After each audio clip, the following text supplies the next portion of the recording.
It just has a number. So she didn't know we got it. No, she didn't get it. Let me do this first.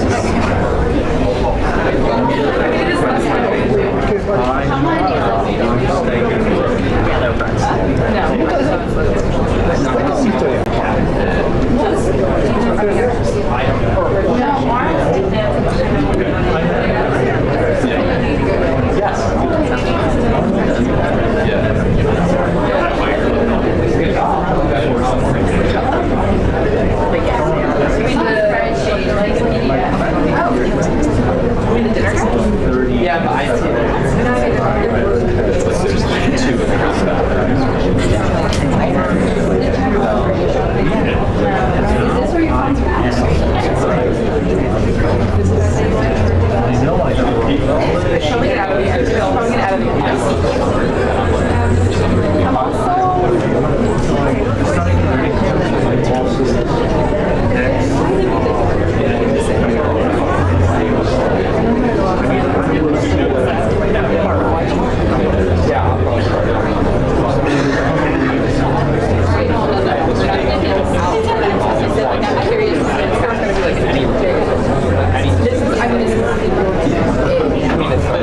Well, did you read the description? She's like,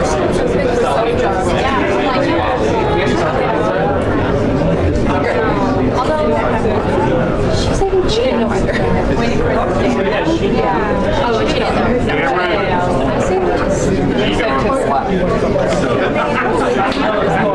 But it's just the numbers. It would help if we had the number. Right. My friend just sniped me. Yeah, but we don't know the number.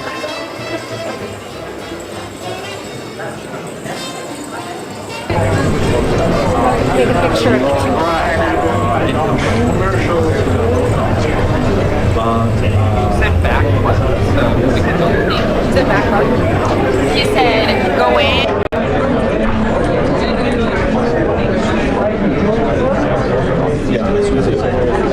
As soon as they say something, I give you pretty good.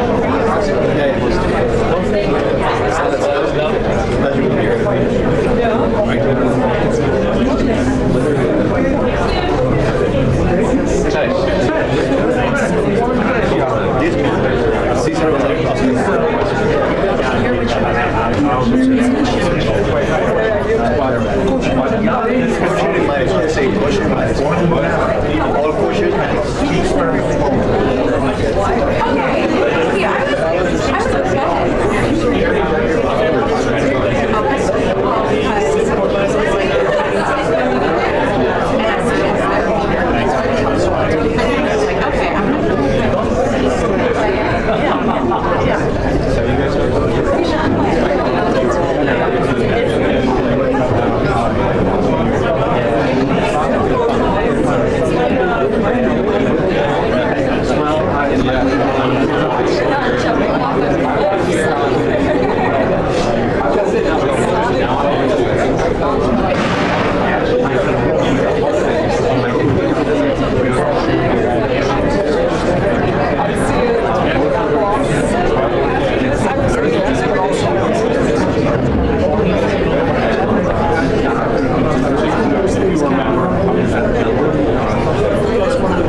for launch.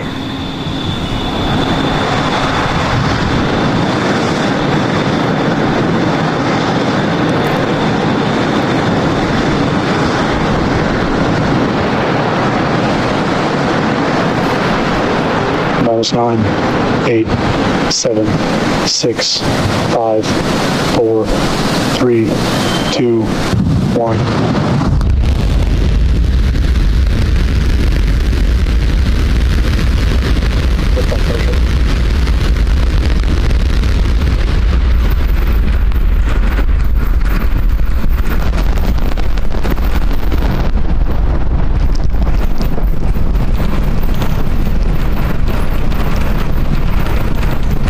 Vehicle is pitching downrange. Booster Raptor chamber pressure is nominal.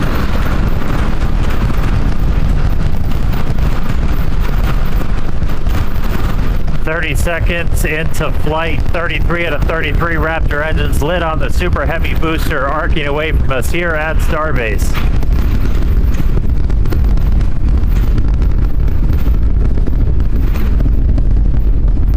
Coming up on max Q, maximum aerodynamic pressure, which again for this flight is going to be higher than it has been on any of our previous Starship flights.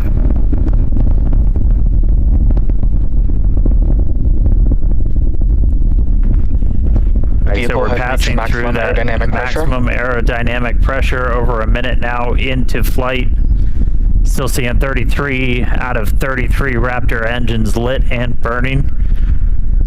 Our next major moment's going to be coming up in just a little over a minute from now when we're going to get to hot staging. We're going to shut down all but... Yes, exactly. Yes, it does so well. It is incredible. It's so well done. And how great inside. He is.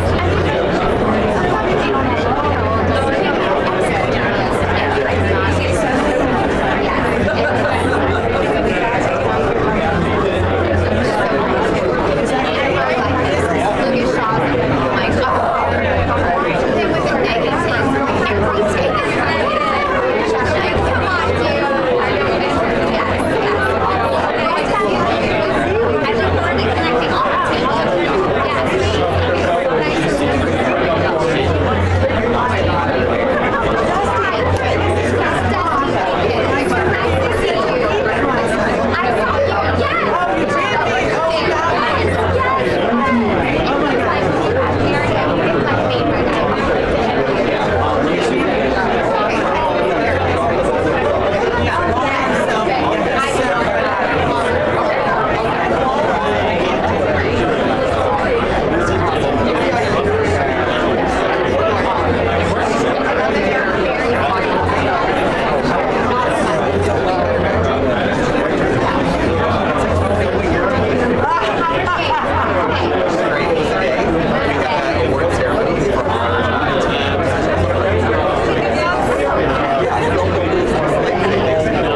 gentlemen, we ask you to please take your seats.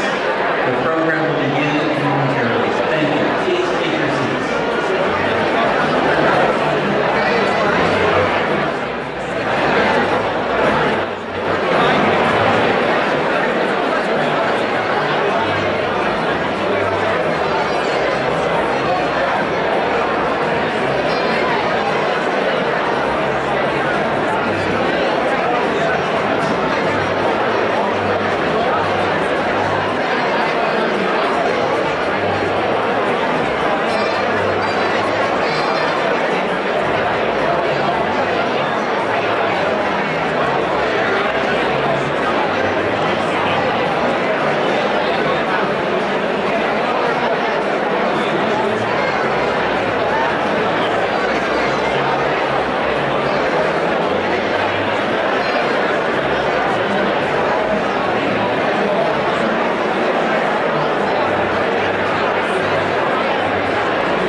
Ladies and gentlemen, welcome and welcome back to the White House Correspondents Association Summer Dinner.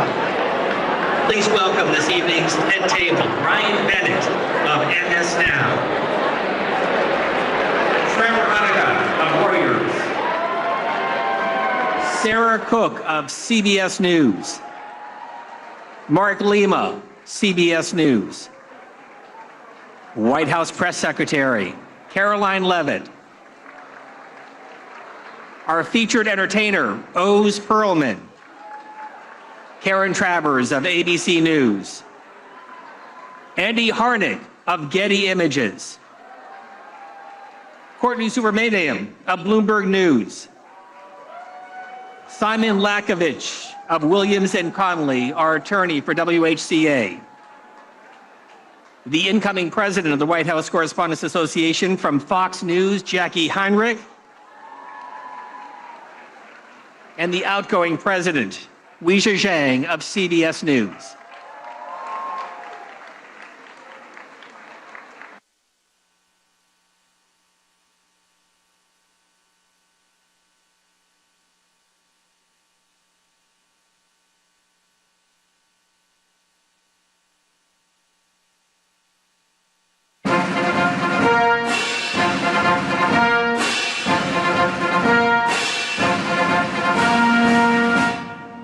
Ladies and gentlemen, the 45th and 47th President of the United States, Donald J. Trump.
Ladies and gentlemen, please rise for the presentation of the colors by the Joint Armed Forces Color Guard from the Military District of Washington, D.C., and the singing of our national anthem by Master Gunnery Sergeant Kevin Banier.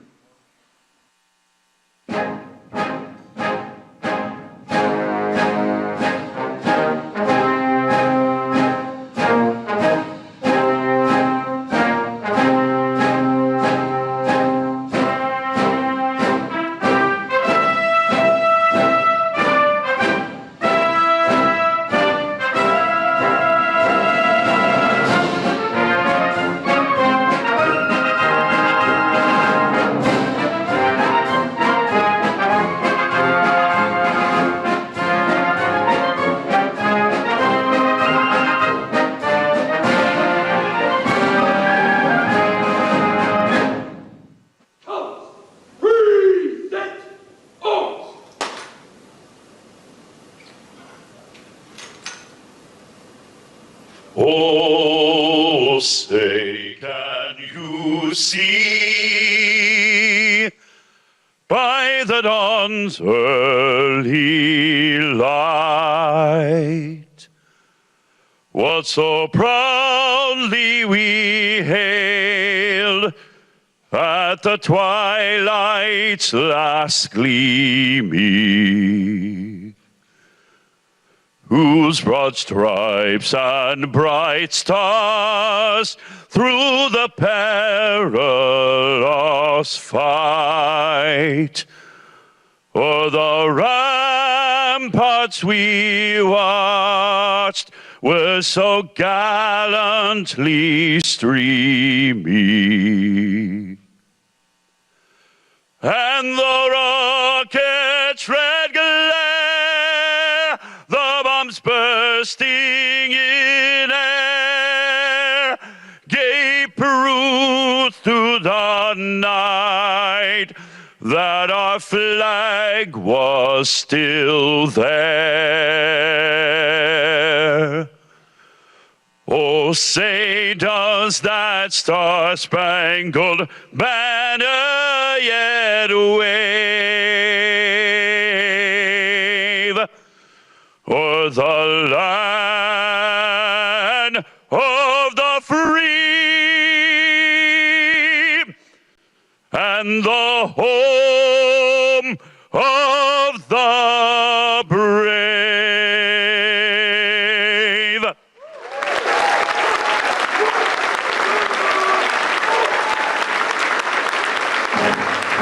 Brave.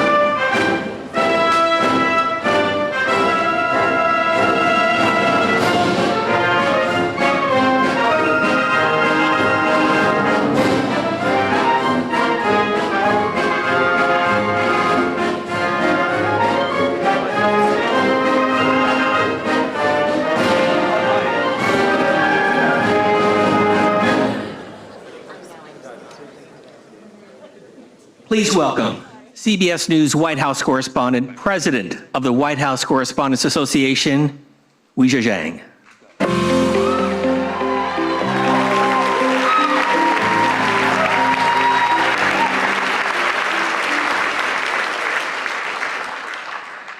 Good evening, everybody.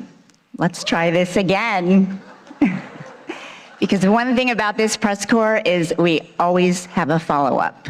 Welcome to the 2026 White House Correspondents' Dinner, a tradition spanning more than a century and one we are especially proud to continue tonight. President Trump, thank you. Thank you for being here again. Thank you for all your support as we reschedule this dinner. White House Press Secretary Caroline Leavitt and your team, thank you too. Cabinet members, members of Congress, distinguished guests, welcome. And of course, WHCA members, thank you. Many of you were also with us in April. You came as guests, but within moments, you went to work. Please sit. You shifted into reporters, taking notes, capturing video, streaming live, even as uncertainty and anxiety filled the room. Law enforcement ran toward danger. Administration officials met backstage to gather facts. And Mr. President, you went straight to the podium in the White House briefing room to answer questions from journalists, all of us still in our gowns and tuxedos. That night will go down in history, and so will our response. During that news conference, President Trump said the ballroom was totally unified and that it was a very beautiful thing to see. 3 months later, it still is. Whatever may divide us, we stand together against political violence.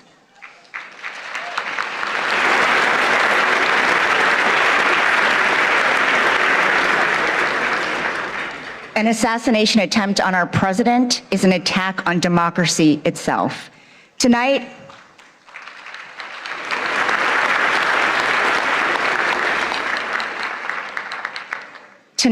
our message is this: we are back. We will not be intimidated. We refuse to let an act of violence have the final word.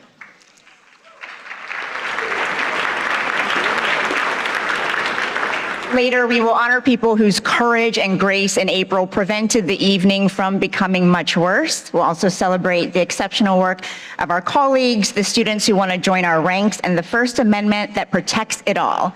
But first, enjoy dinner and be good to your servers. We'll see you soon.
clip down to 2.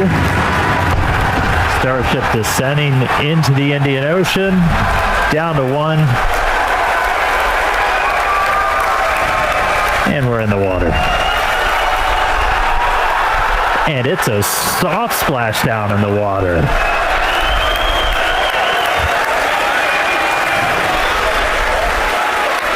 That is a first. That is the softest splashdown we have ever had with the Starship there in the Indian Ocean. It's bound to be an exciting day for our recovery team. I mean, that huge milestone to even get to soft splashdown, much less have the vehicle stay afloat. Yeah, I will. The teams are super hyped here. Got some crowd here at Starbase Texas. Everyone's super excited. We never really get to.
back to the podium from CBS News, the president of the White House Correspondents Association, Wei Zhezhen.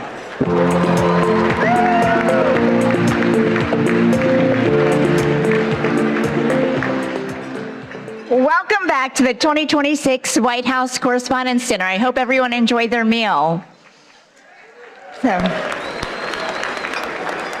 Since Calvin Coolidge became the first president to attend this event in 1924, nearly every sitting president has joined us at some point in their term. The tradition is rooted in a simple principle that a president and the press corps that covers him can share a meal and even a joke. This dinner has never lacked for opinions. I know everyone has a lot of feelings about it, even under normal circumstances, and people ask, should it still exist? But every year, we pack the room. In fact, we just did it twice.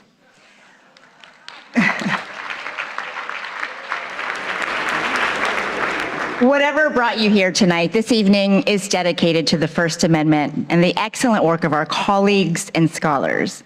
President Trump, you are joining us tonight for the second time in 3 months, and we don't take that lightly. Thank you.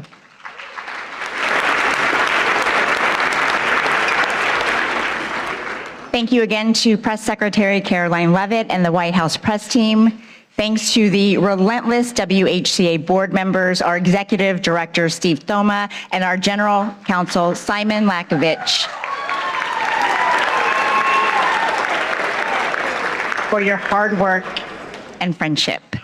I have to say thank you again to my CBS News family for enduring a second round of dinner planning.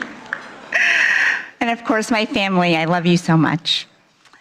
Our entertainer, mentalist, Oz Perlman, is also back with us. Thank you, Oz.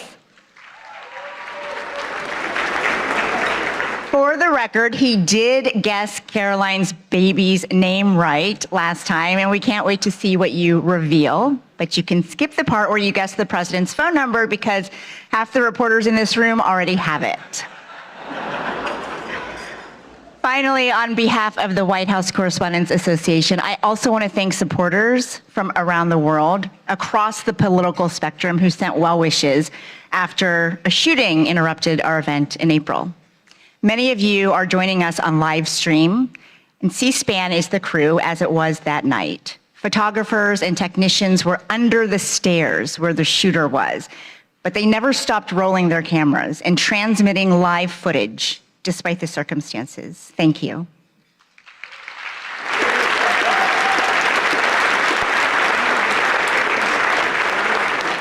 That night tested all of us, but it revealed something worth fighting for.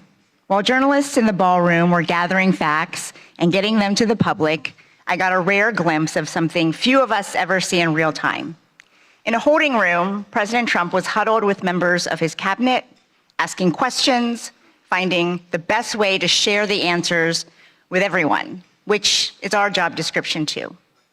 I keep coming back to that split screen, not because it was dramatic, but because it quietly proved no matter how complicated or tense the relationship is between the press and the presidency, what we share is far more important than anything else. And that is our duty to serve the American people.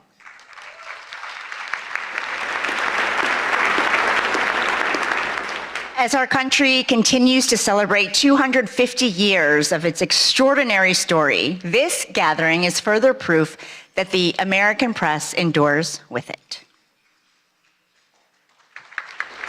From stripes and bright stars through the perilous fight. The White House Correspondents' Dinner was to be a night celebrating the First Amendment and 250 years of surviving, thriving, and overcoming our nation's many unthinkable challenges.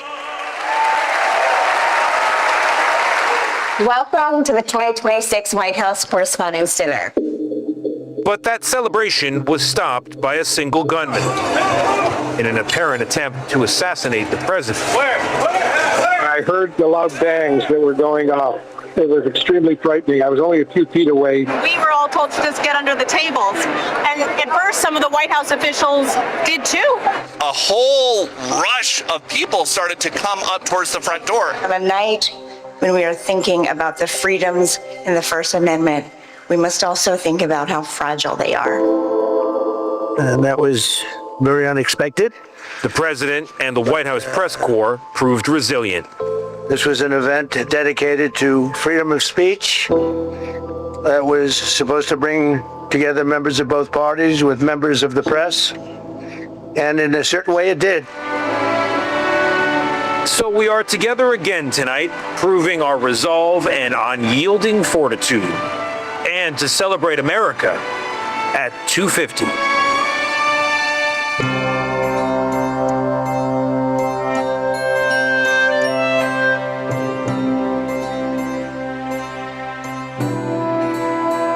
Hello from 1789. I'm James Madison.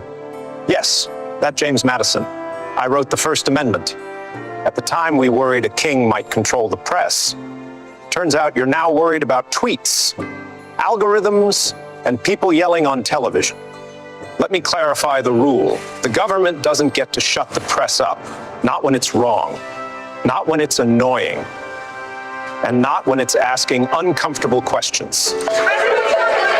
The First Amendment and the freedom of the press, it is the foundation of our democracy.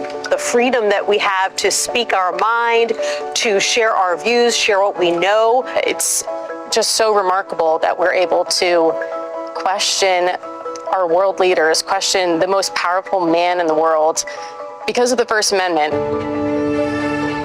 As we mark the 250th anniversary of our birth, I'm hopeful that people throughout the country will come together to discuss the importance of this history and to appreciate even more what our ancestors did to secure our liberty and freedoms, including freedom of the press. Good afternoon, everybody. Well, I see we're trying a new experiment this morning. I hope it doesn't prove to be a disturbing influence. Our goal is to try to rock the boat, and we're supported by the First Amendment. I hope Ike would be proud of us. Taking control of Iran's oil? We have a very vigorous group of people representing all different points of view, including a lot of the foreign press. Daqui a pouco, o presidente Donald Trump. I just told him I've got to come over and see the fake news. Let's go. The presidents throughout history have complained about how they're treated in the press. We don't stop the publication of any papers. We don't fine anyone for something they say. And that's okay. That's part of the process. Why are you so confident he'll change his behavior, Mr. President? Yeah, I'm not confident. Hey, what the hell? What do you do all this? So when did I say I was confident? I don't want to be back at the White House today. It's a young person's game. And I have great admiration for the reporters who are there because they have a tougher job than I ever had. That's enough. Put down the mic. I must say, today, folks, the reporters at the White House, my hat's off to you. Go ahead, Peter. Go ahead. In Jim's defense, I've traveled. Whenever we face pushback from a politician or even from a president, it's not about us as a journalist. It's about the person we're covering. Well, I'm not a big fan of yours either, so I understand. To be honest. So let me ask you a question if I can. Our job is to just keep asking tough questions. Our founders were often distraught about the press, the highly partisan media of their time. Yet Jefferson famously championed a free press, noting that he preferred newspapers without a government to a government without newspapers. That's right. I favored a free press while my predecessor here, John Adams, signed a sedition act that could imprison journalists for saying anything malicious against the government. I ended that unconstitutional law when I took office, and thankfully, it's never returned. Can't blame a guy for trying. So which is it? Are you winding this down or are you escalating I can't tell you. Whenever there's a crisis, that's the time that people tune in. Thank you, Mr. President. Dan Rather with CBS News. The effects of Watergate were beginning to corner President Richard Nixon. If the president thought you were going to ask a question he didn't want to ask, he would try to throw you off balance right at the beginning. Are you running for something?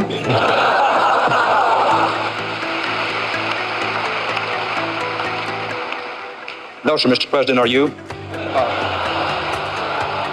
President, in talking about the continuing recession tonight, you have blamed mistakes of the past. You have blamed the Congress. Does any of the blame belong to you? Yes, because for many years I was a Democrat. Why did you really want to go to war? When we push them to answer questions on the record, they have an opportunity to explain their reasoning, explain their thinking, explain their goals. Can you tell the country, sir, why you are content with all the fanfare around this deal to leave the conscience of this nation and the strength of this nation unaccounted for in relation to these 4 Americans? The notion that I'm content, Major, that's nonsense. And you should know better. Hello, everybody. Have a good trip. Well, you can't fall asleep on Air Force One because you never know when the president's going to come back and take questions. It's going to be a very long trip, right? Dan Compton, who's been with the president all day, is on the phone from Nebraska. On 9/11, I was part of that small travel pool that the White House agreed to take on what was a 10-hour odyssey. The president might be a target as well, and that is why he has come to as secure a place as he could. The White House made sure that we had phone connections and that we had access to the president. It worked exactly the way it should. So I dialed President Trump's number, and he picked up, just like anybody else. I just got off the phone with President Trump. It was a roughly 9-minute phone interview. I've covered 5 different presidents. I have never seen one other than Donald Trump who regularly takes phone calls from reporters. New media is massively important to our country. Here's what you missed if you weren't tuned in. We utilize social media to help people understand what we're talking about, breaking it down in digestible ways so that they can understand even the more nuanced news that's going on here at the White House. And today we went through the Rose Garden into the Oval Office. Just every single outlet that's at the White House is shaping the national news. All of these outlets have a place here, and all of our audiences deserve to know what's going on in our country and in this White House. I don't think it's unusual for a president to be criticized. That seems to be one of the things that go with the job. As we look back over history, almost without exception, the better presidents at the end of their term have actually thanked the press in the spirit of, you had your job to do, I had my job to do, and that's the way the country goes together. Truth be told, in the greater scheme of things, you are, I hesitate to say this, more essential to that common pursuit than I am. And that's why freedom of the press is and must always be above politics. My friends say, what is it like to deal with the press corps? I said, these are just people that are trying to do the best they possibly can. You're not supposed to be sycophants. You're supposed to be skeptics. You're supposed to ask me tough questions and make sure that we are accountable to the people who sent us here. And you have done that.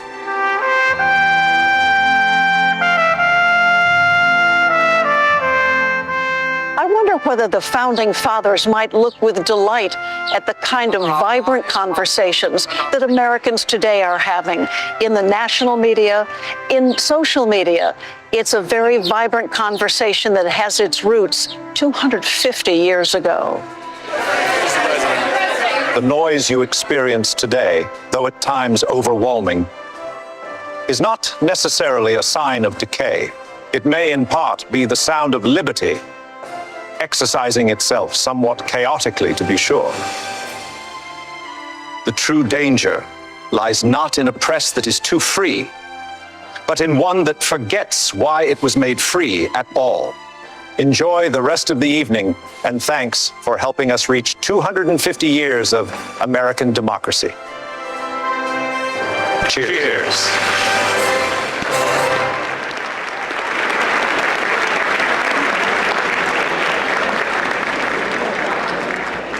Thank you, founders. What a powerful reminder. By the way, that was AI, in case you missed it. What a powerful reminder that generation after generation, White House correspondents have the privilege of writing the first draft of history. Serving as president of our association has been one of the great honors of my life. And as my final act, I was determined to carry out one more event to highlight the strength of our press corps. I am honored to preside over this dinner, but I do have a fact check because technically my last day in office was last week. Our next chapter is in amazing hands with one of the fiercest women I have ever known. She is my wonderful friend, my partner in 2026-2027 WHCA President Jackie Heinrich, who I've asked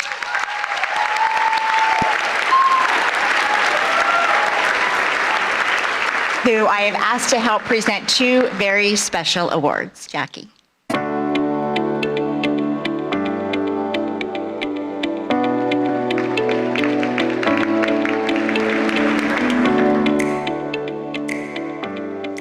Thank you, Ouija, and good evening, everyone. Before anything else, I want to recognize Ouija Jiang for her leadership, her unwavering commitment to this press corps. Ouija, you have really represented this association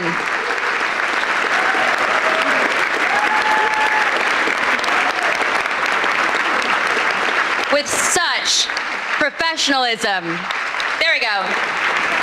There we go.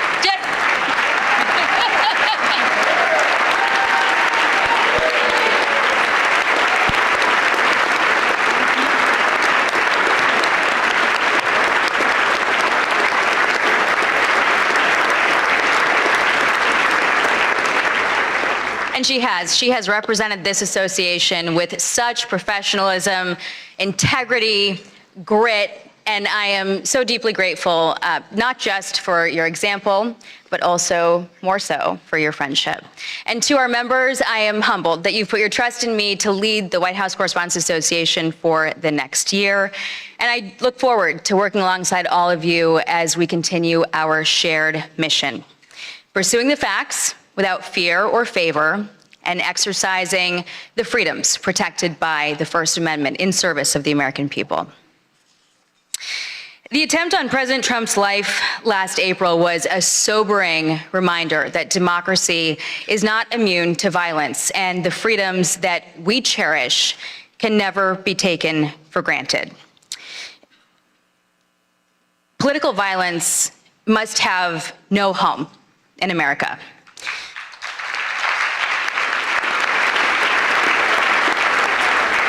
And journalism can serve us well to broaden understanding, to shed light, and to inform our decisions, especially in this age of fast-moving information that can reinforce our divisions.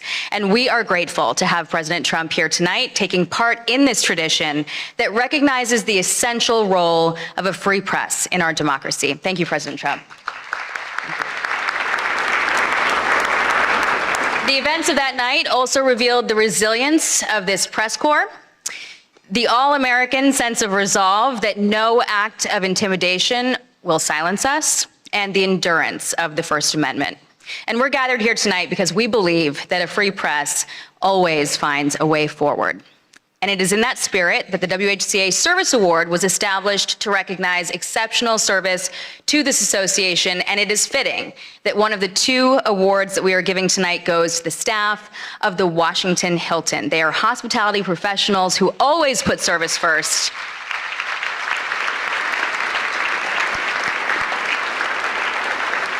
As harrowing events unfolded that night, their courage was on full display. The kitchen workers, the ballroom waitstaff remained at their posts. When President Trump urged that the evening should continue, they prepared to serve more than 2,600 guests while they were still processing the shock alongside all of us. And when the Secret Service made the necessary call to postpone the remainder of the program, they immediately pivoted, preserving every unserved meal and donating them to local shelters.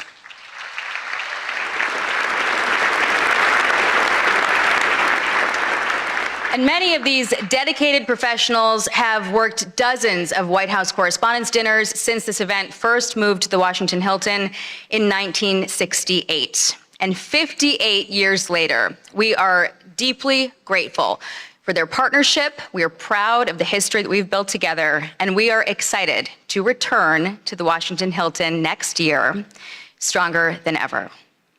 Please welcome the Washington Hilton's General Manager, Ken Jarka, and Catering Manager, Karen Fiketis, to accept the WHCA President's Award for Exceptional Service on behalf of the entire Washington Hilton team.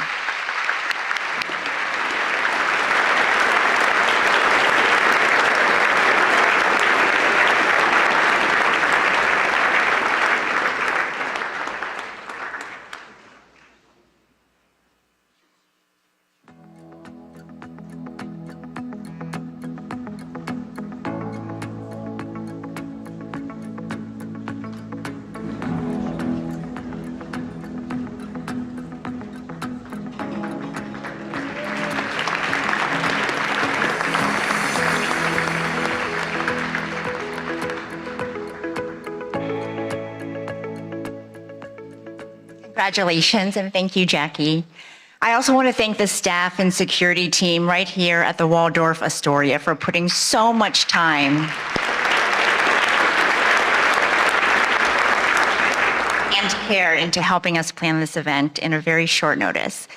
That evening in April did not unfold as planned, but it ended exactly like it was supposed to.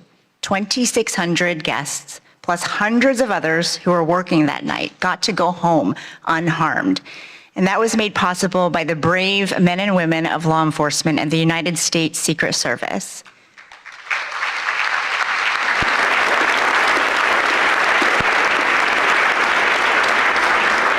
On behalf of every person who was inside that ballroom and every family who got to hear their loved ones say, "Don't worry, I'm okay," we thank you. One officer placed himself directly in harm's way and engaged the armed suspect.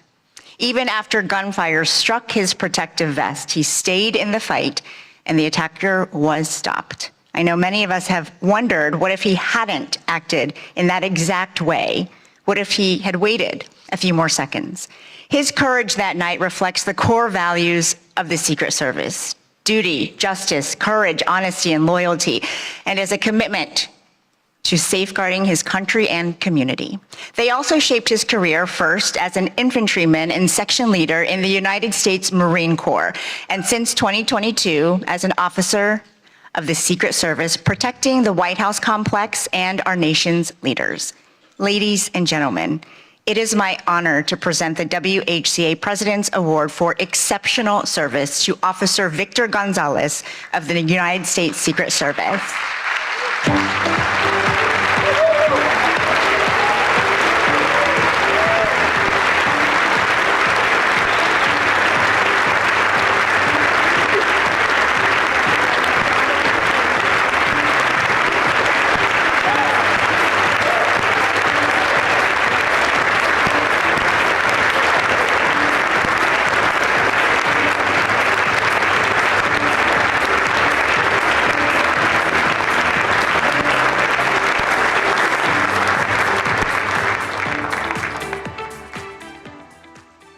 Thank you again, Officer Gonzalez, and to all the law enforcement officials who work around the clock to keep us safe. Democracy is defended in many ways, sometimes with a badge, sometimes with a notebook and a deadline. The White House Correspondents Association started as a group of 50 reporters, and I am proud that our membership hit a record number in 2025, more than 1,000 people, including many from new media outlets. Our press corps covers the presidency at all hours of the day in their personal lives. They miss out on a lot so that the world doesn't have to. If you're a past WHCA president here tonight, please stand.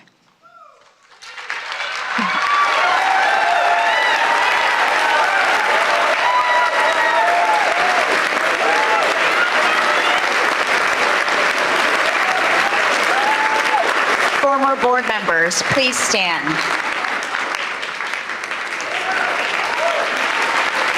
Our chief White House correspondents, please stand.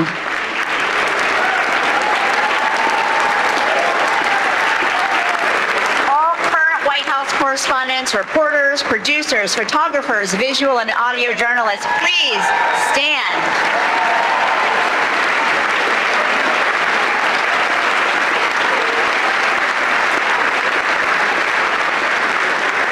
Tonight, I also want to salute our colleagues in the Pentagon Press Corps. Your work is invaluable, especially as our nation is at war. Please stand.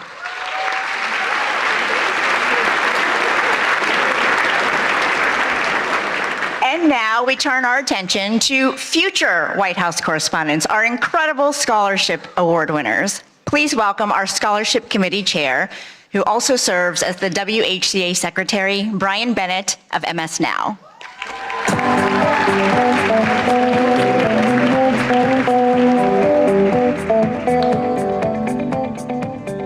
Hello, everybody. It means so much to be back together tonight. This is the part of the dinner each year that I look forward to the most.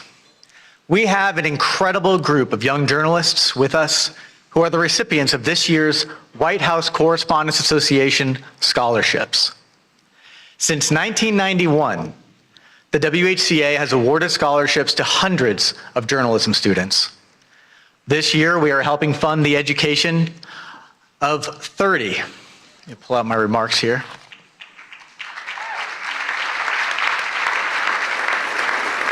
30 students from 16 colleges and universities. They are from schools all over the country: Arizona, California, Illinois, Iowa, Maryland, Missouri, New Jersey, New York, Ohio, Puerto Rico, Tennessee, Virginia, Washington, D.C. We have important partners who extend the reach of our giving, and you all are a part of that. The WHCA and our partners went to great lengths to make sure as many of our scholars as possible could be here tonight with us. And I'm happy to say that 26 out of the 30 of them were able to return for the second dinner.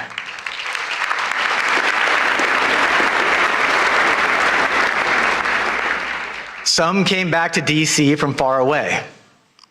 Many were already here in Washington for the summer for journalism internships.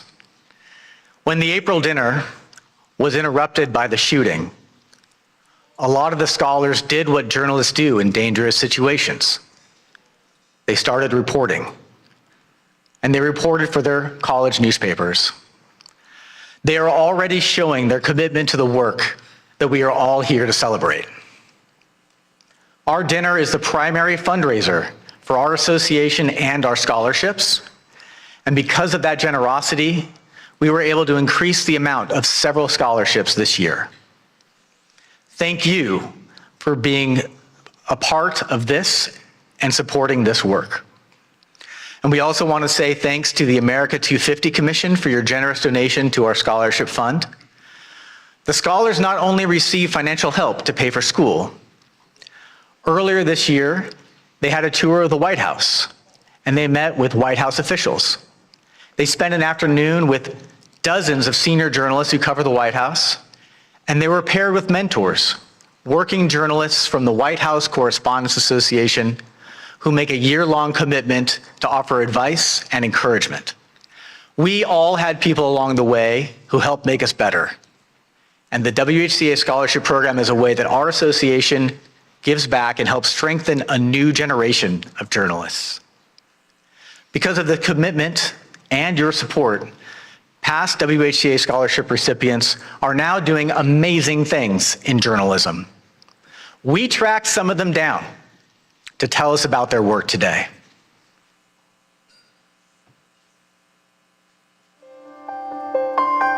Being a White House Correspondents Association scholar opened up a new world for me. Being a scholar meant that I could have the financial freedom to do what I wanted. Being a WHCA scholar gave me access to so many mentors and a world of opportunities here in Washington, D.C. It gave me the chance to connect with other journalists, other members of the association. Journalism is important, and especially here at the White House, where every day, every hour, every minute even matters.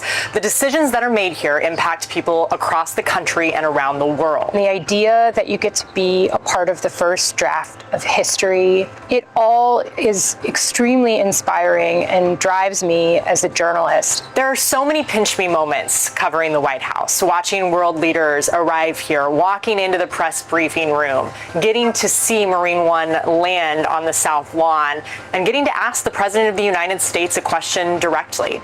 Being selected as a White House Correspondents Association scholar has played a huge role in my career. I was there as President Biden gave a toast to the freedom of the press, and also as Kim Kardashian strutted across the runway and posed for pictures among a room full of talented journalists. The stars, the outfits, the photographs. And I remember too, that was the year that Brittany Griner had just returned home, and so being able to see her was really emotional. I was also inspired looking around at all the different scholars and how excited they were, and I think their excitement influenced my excitement about it. And it really was an eye-opening experience about, just how important this role is. This White House press corps is not a mythical world. it exists and it is something that I can aspire to be a part of. And I owe a lot of credit to the WHCA for getting me here. So many journalists involved in this organization were willing to chat with me, to invest in me. And it's a cycle because of what they were able to pass on. I hope that I can play a role in doing that for the next generation as well.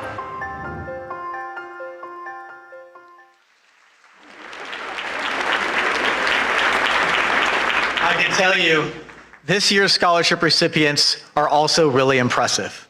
And they're all sitting right over there. Let's meet them.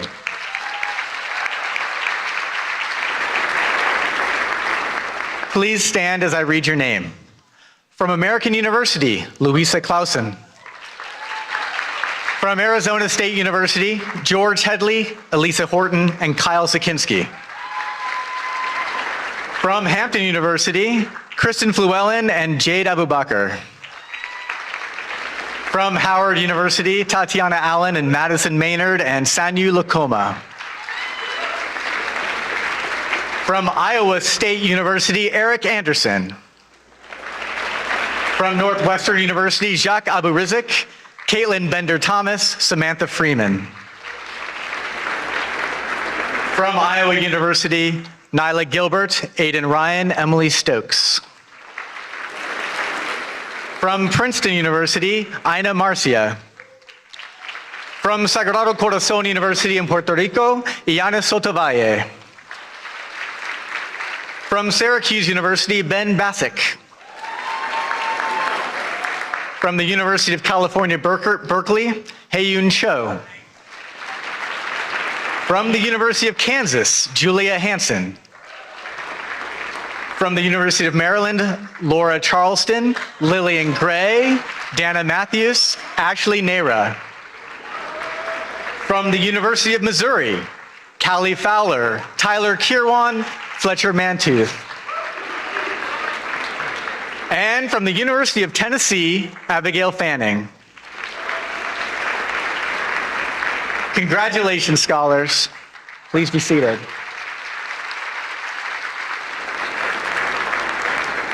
There's one more scholarship that requires special attention. This year, we've added a new scholarship at New York University that has been named in honor of the legendary CBS News White House correspondent, Mark Knoller.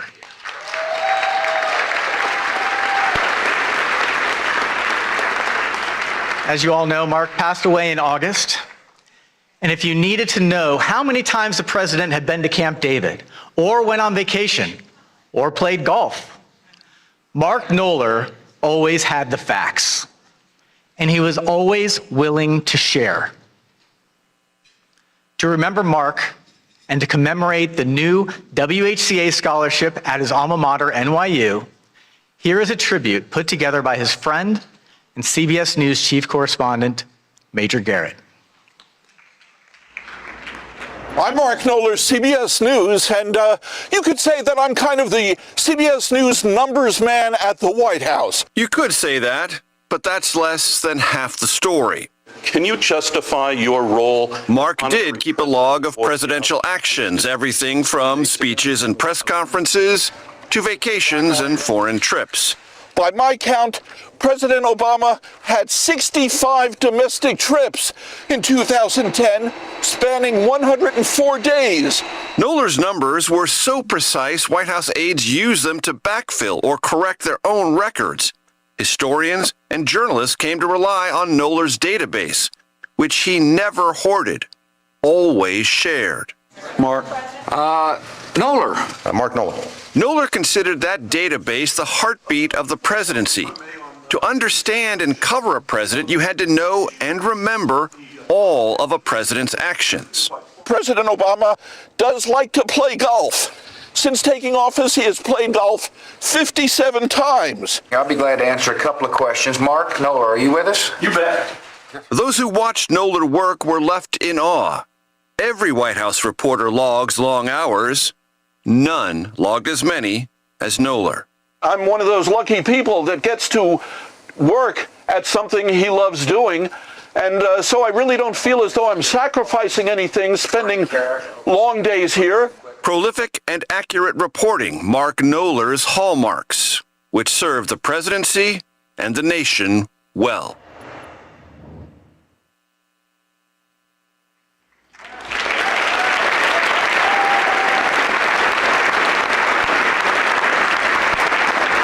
We are honored to be able to add a new scholarship in Mark's name in partnership with NYU's Arthur L. Clarke Journalism Institute.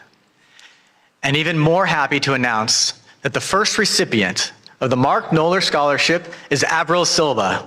Please stand, Avril.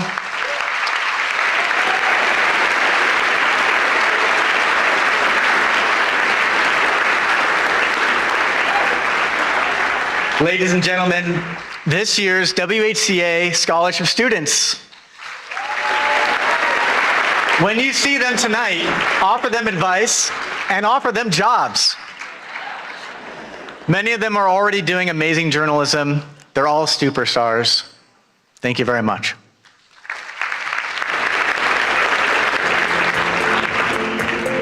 Please welcome the chief correspondent for ABC News, the co-anchor of ABC's This Week, and a former president of the White House Correspondents Association, Jonathan Karl. Not quite yet, actually. Sorry about that. John, you're gonna have to wait a second.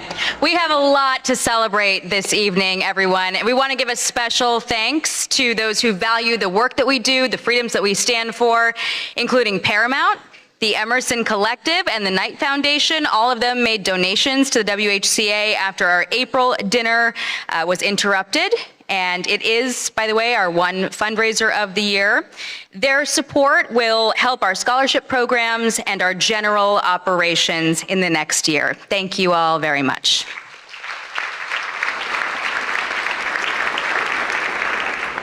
All right, now it is my pleasure to introduce two former White House correspondents who have served this association with distinction. They exemplify excellence in our field. They will help us recognize tonight's award winners. Jonathan Karl is the chief Chief Washington correspondent for ABC News. He is the co-anchor of This Week, and he is a former president of the WHCA. He's got over 3 decades of experience in Washington. He's covered 4 presidents, 14 press secretaries, and just about every major beat in the city. And through it, he has earned many of journalism's highest honors, including some of the very awards that we are presenting tonight. But first, to recognize our journalism awards, we have one of the country's defining voices with us tonight, Wolf Blitzer.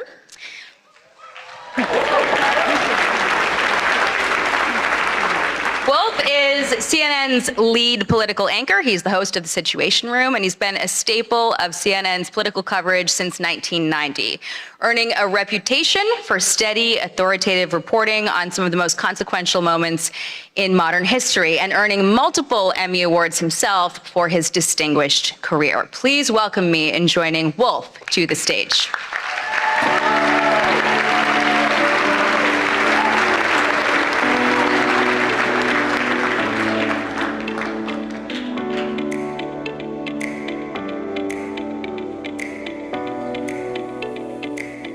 Standing up.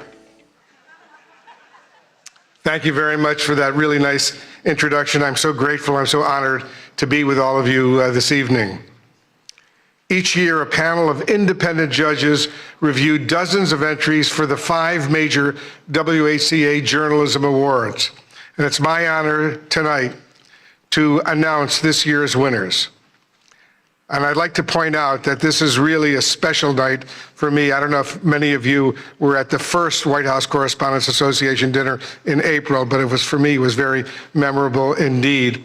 And I can report this time, after the first course, I did not go to the men's room.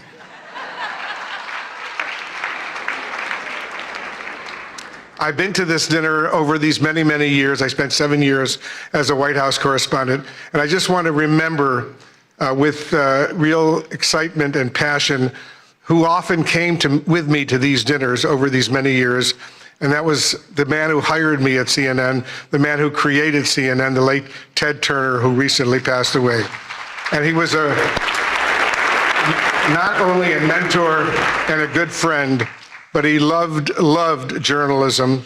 when he hired me, he said, remember, Wolf, we're the cable news, capital N, capital E, capital W, capital S network. This is where the news comes first, and don't forget that.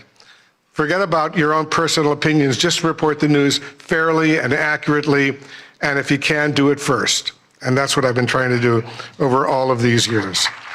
So let's remember Ted Turner, what he did for not just for CNN, but for CNN and all of the news organizations over these many, many years. The Aldo Beckman Award for Overall Excellence in White House Coverage, named for the late Chicago Tribune correspondent and former association president Aldo Beckman, goes to, and let's give him a big round of applause, Josh Dawsey of the Wall Street Journal.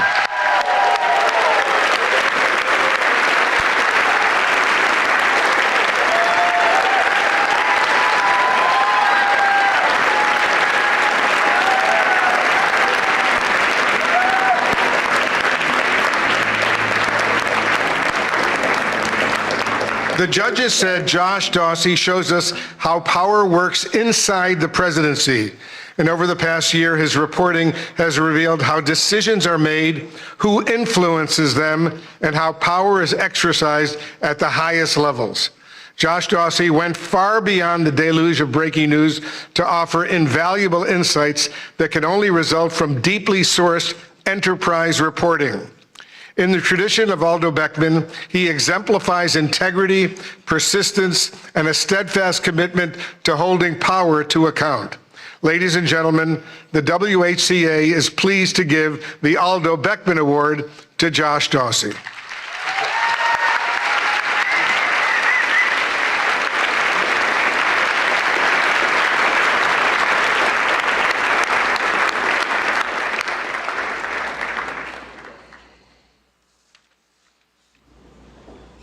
Let's continue with the awards. Thank you. The WHCA gives out 2 awards for reporting under deadline pressure, one for print and one for broadcast. This year's print winner is Amr Madhani and Zeke Miller of the Associated Press.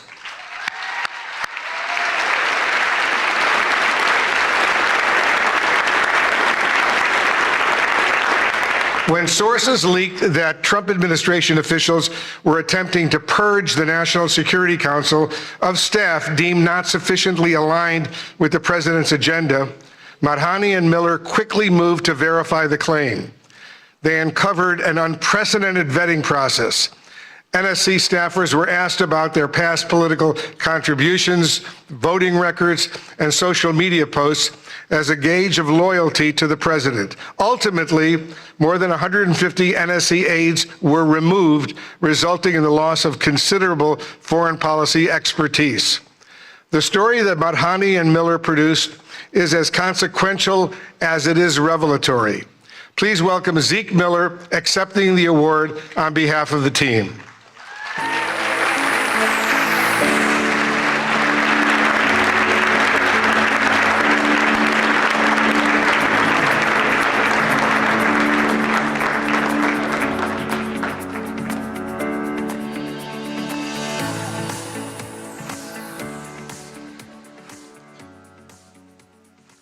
Now the Broadcast Award for Excellence Under Deadline Pressure.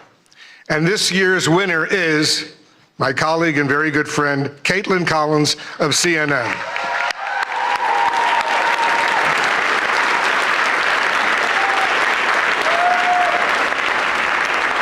Reporting by CNN's Caitlin Collins on a historic showdown in the Oval Office between President Trump and Ukrainian President Zelensky launched a memorable day of nonstop insight and analysis, including her exclusive interview with the Secretary of State, Marco Rubio. Judges were awed by the depth of knowledge, access, and context that Caitlin brought to coverage of a meeting that unraveled before the world's eyes. The WHCA is pleased to honor the deadline reporting of CNN's Caitlin Collins.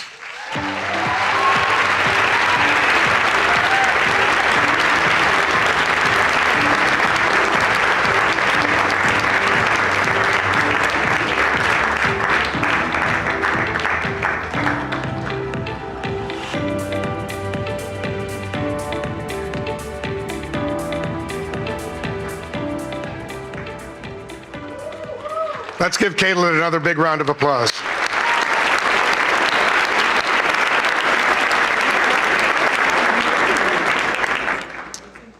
And now the award for excellence in presidential news coverage by visual journalists.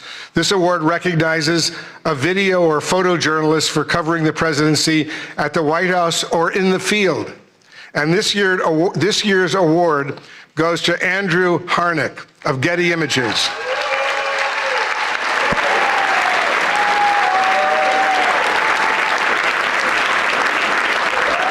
He captured the moment an Oval Office visitor collapsed during an event.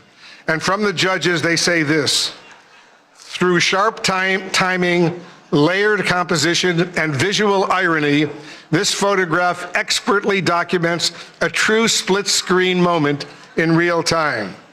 The president's orientation and posture inadvertently echo the statue to his right, while the other half of the frame is defined by movement. A truly striking image of contrast, skillfully captured in a chaotic moment. Please join me in congratulating Getty Images photographer Andrew Harnick, who also represents still photographers on the WHCA board.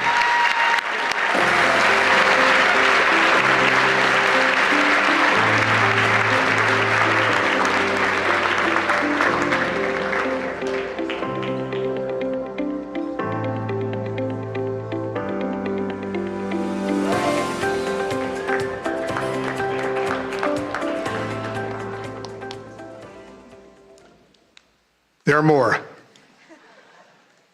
And now the Katharine Graham Award for Courage and Accountability, named for the legendary Washington Post publisher, and it comes with a prize of $10,000. This year's award goes to the Wall Street Journal.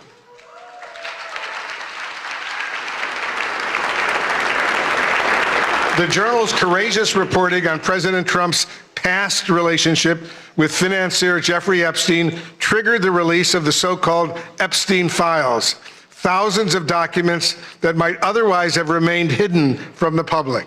And despite the president's threat of a lawsuit, the Journal published a story about a provocative letter to Epstein bearing President Trump's signature. Trump quickly filed a $20 billion lawsuit against the Journal, revealing reporter Khadija Safdar's home address. Her family had to be relocated. The Journal was kicked off of Air Force One, but the reporters continue to file revelatory stories. Please welcome the winners of the Katharine Graham Award from the Wall Street Journal. Khadija Safdar, Sadie Gurman, Annie Linsky, Josh Dawsey again, Alex Leary, Rebecca Ballhaus, and Ryan Barber. Their colleague, Joe Palazzolo, could not attend tonight.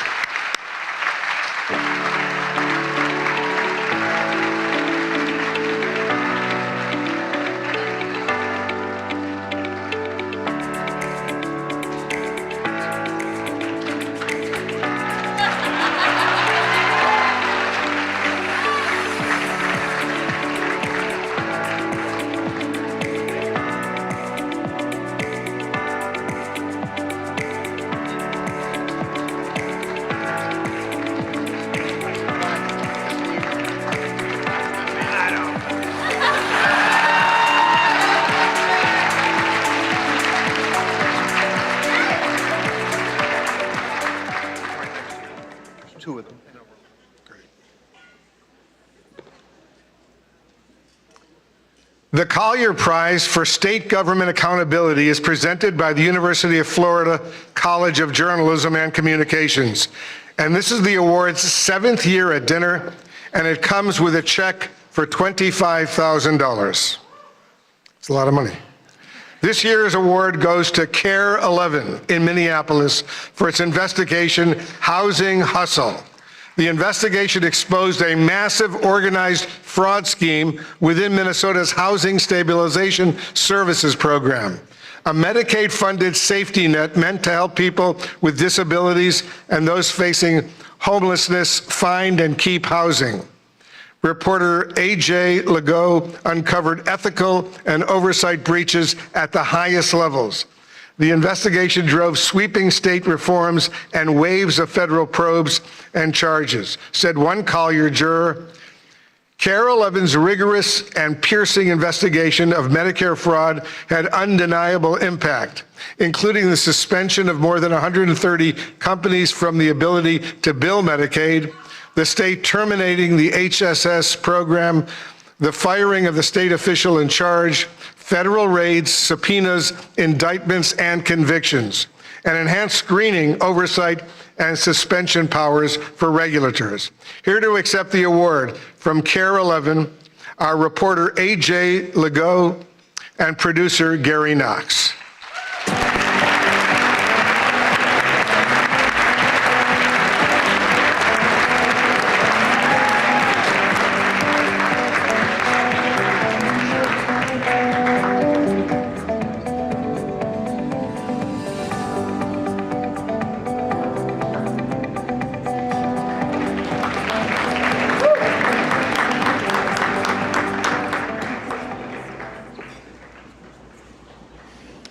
The Center for Integrity in News Reporting Award honors the most fair, impartial, objective news reporting by a member of the WHCA that has the courage to not fear and the discipline to not favor.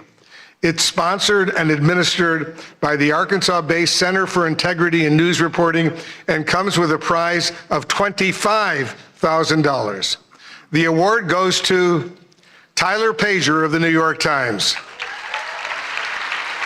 The judges said that in his coverage of the first year of President Trump's second term, Pager demonstrates a disciplined, even-handed approach across a wide range of subjects, including supporters and donors, foreign policy, the Justice Department, and energy.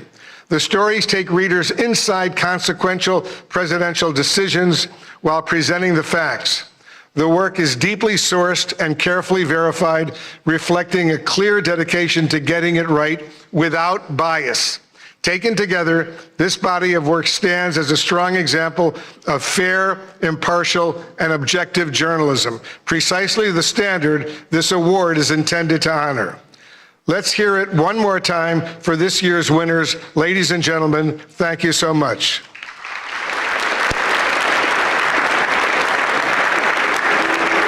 But before we do that,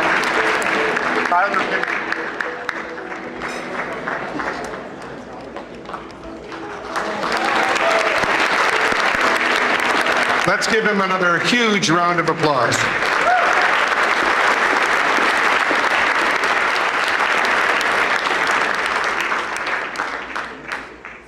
And it's now my pleasure to introduce my good friend, longtime colleague, Jonathan Karl.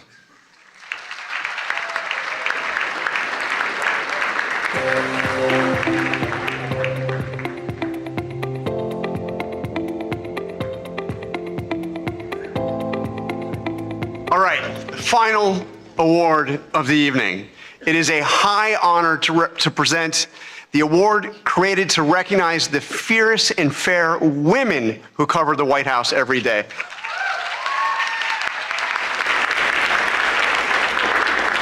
But first, I just want to give a big thank you to Weijia Zhang. Weijia, your leadership was steady when steadiness was in short supply. You refused to let an act of violence take this dinner away from us. And because of you, it has gone on. You insisted that happen. Thank you. Awesome, courageous. And Mr. President, I want to say it matters that you came here tonight. Thank you. For more than 100 years, presidents have chosen to sit in a room of reporters who ask tough and often uncomfortable questions and who report without fear or favor. It's important. Thank you for being here. And in that spirit, I am thrilled to present an award named after two women who didn't just cover history, they helped to make it. In 1947, a woman joined the White House press corps and changed it forever. Her name was Alice Dunnigan. She was the first African-American woman ever credentialed at the White House.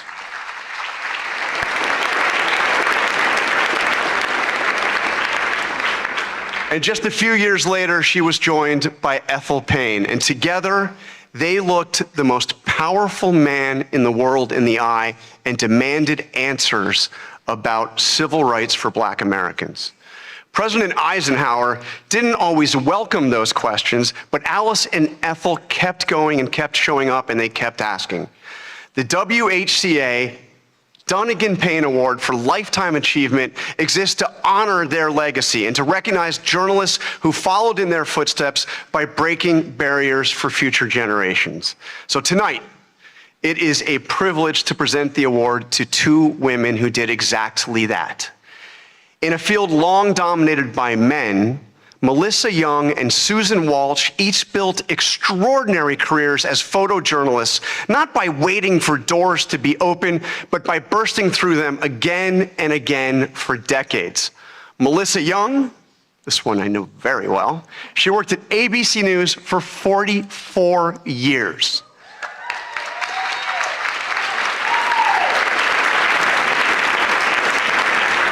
She began in local television in Miami and worked her way to Capitol Hill and the White House, where she was one of the first female photojournalists in the press corps. Melissa documented the presidencies from Ronald Reagan to Donald Trump.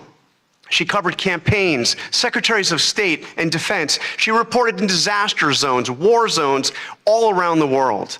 I worked side by side with Melissa for about half of those years, and I traveled to more than a dozen countries with her. I'm not going to mention the time I was briefly detained, because that was on Capitol Hill, and she came to my rescue. That kind of person.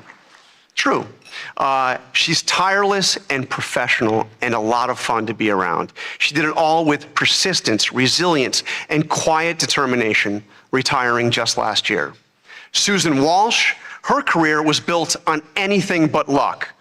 When a promised job fell through after a college internship, she called the AP's Boston bureau every single day for 3 weeks, just saying, "Give me a shot, will you?" Well, finally, they did just that. She came in, she said yes to every assignment. She worked her way up. She got to cover Super Bowls, Boston marathons, 5 Olympic Games. She transferred to Washington in 1997. And from there, she went on to photograph every US president from Jimmy Carter to President Trump, traveling the world as part of the White House press corps. In 1999, she was part of the AP team that was awarded the Pulitzer Prize for feature photography for her coverage of President Clinton's impeachment. She also served as the White House News Photographers Association, fighting for press access at every turn. Susan also retired just last year and traded the briefing room in for the ice rink, where she now plays hockey with her son. She's pretty good. Alice Dunnigan and Ethel Payne showed us what it looks like to refuse to be pushed aside so that they could keep bearing witness to what matters most. Melissa Young and Susan Walsh spent their careers doing exactly that. Two women, 80 years of combined service, and a legacy that honors everything this award stands for.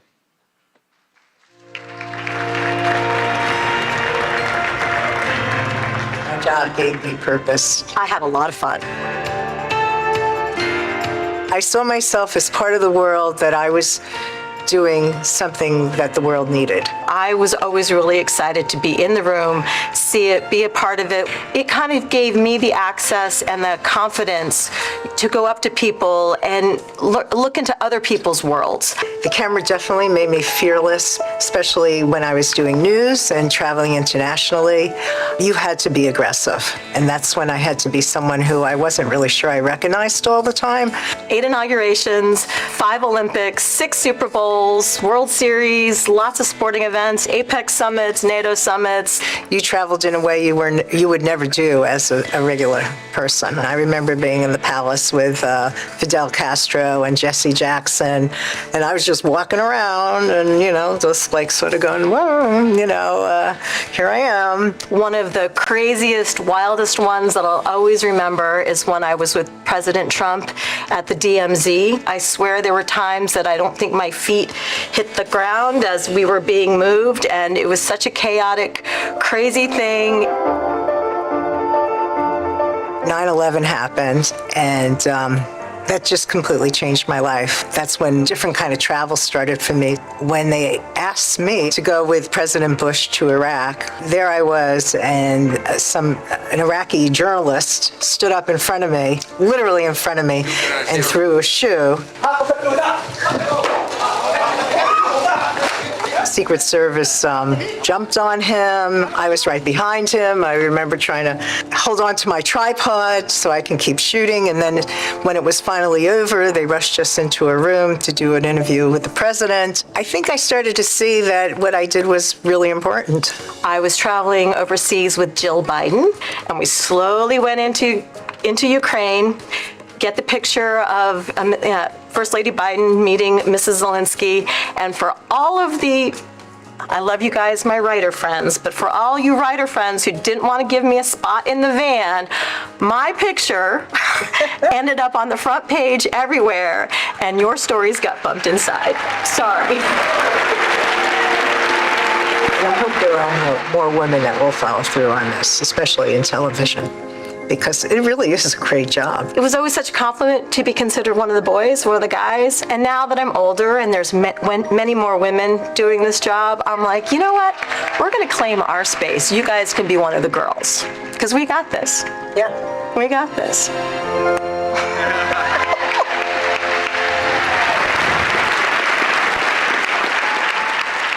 All right, please join me in welcoming Susan and Melissa to the stage.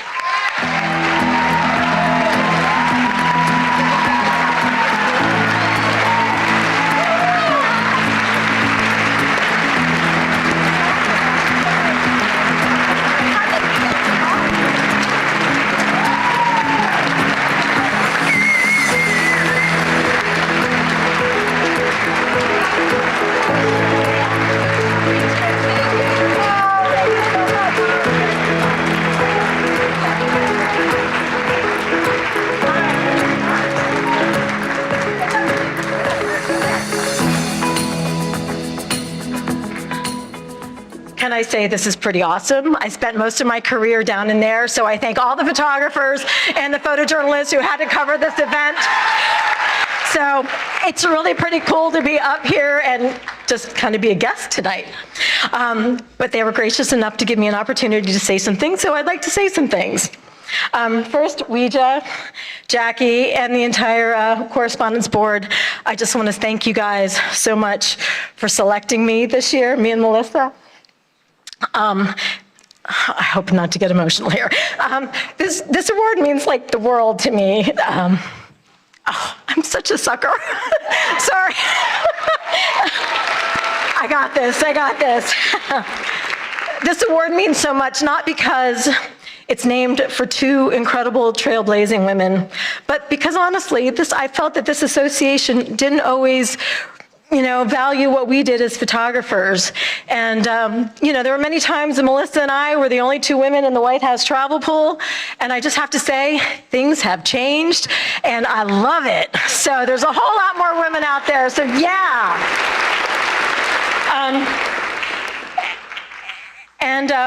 I do have a couple of shout outs. I have to thank the Associated Press for giving a chance to a young photographer oh so many years ago. I truly hope I made you proud. To my son, Johnny, oh gosh. I practiced this and I was okay. To my son, Johnny, who's here tonight, thank you for putting up with your mom's crazy work schedule. I love you. And yes.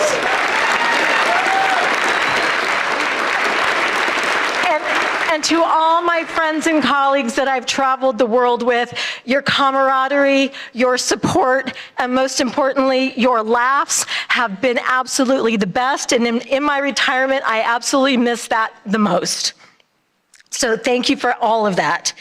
And then finally, to all the journalists out there who are working incredibly hard to report the truth, despite access issues, insults, and subpoenas, keep it up. Your work matters, and we need you now more than ever. Thank you so much for all you do.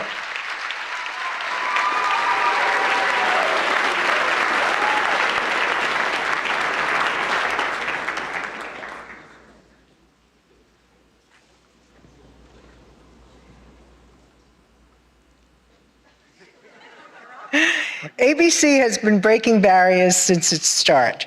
Innovation is in our DNA, and being part of this work has always been my goal.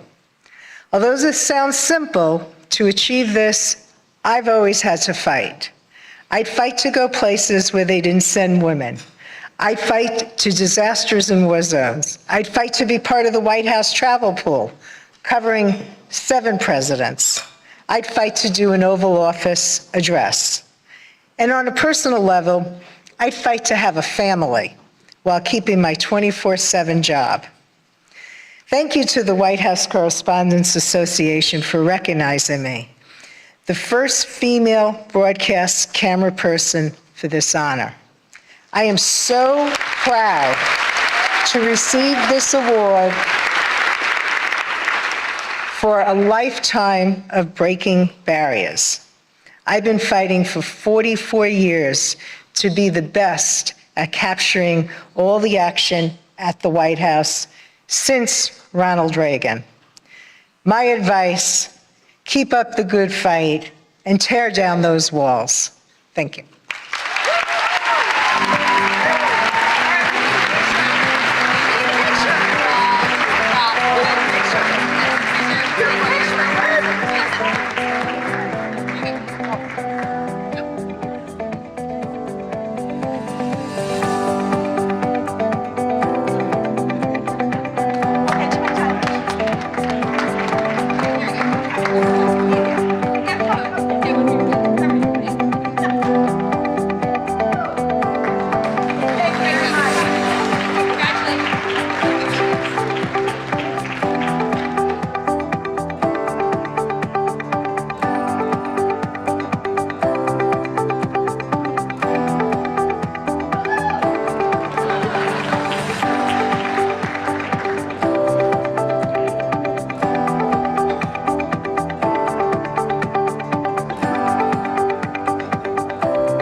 Congratulations again to all of our honorees tonight. I am confident that one day our scholarship winners could be the ones taking home awards. After all, not that long ago, we were you. Young people passionate about journalism and determined to make it work.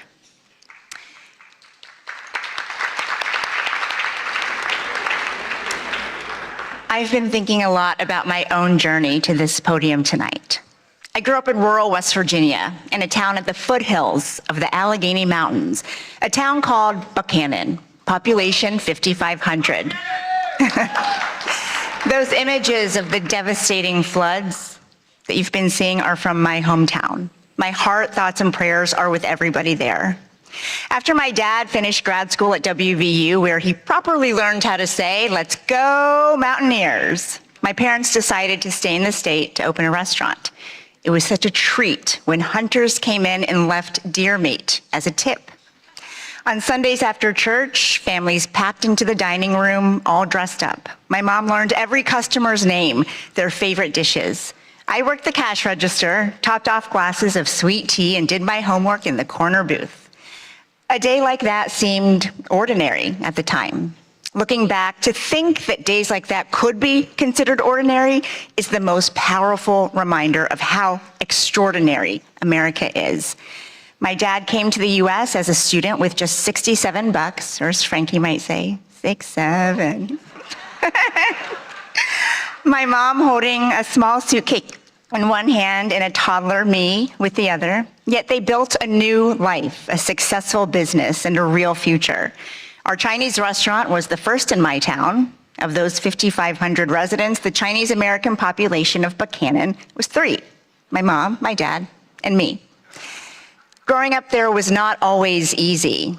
Most folks had never laid eyes on people who looked like my family. But far more often than not, the community was welcoming and generous.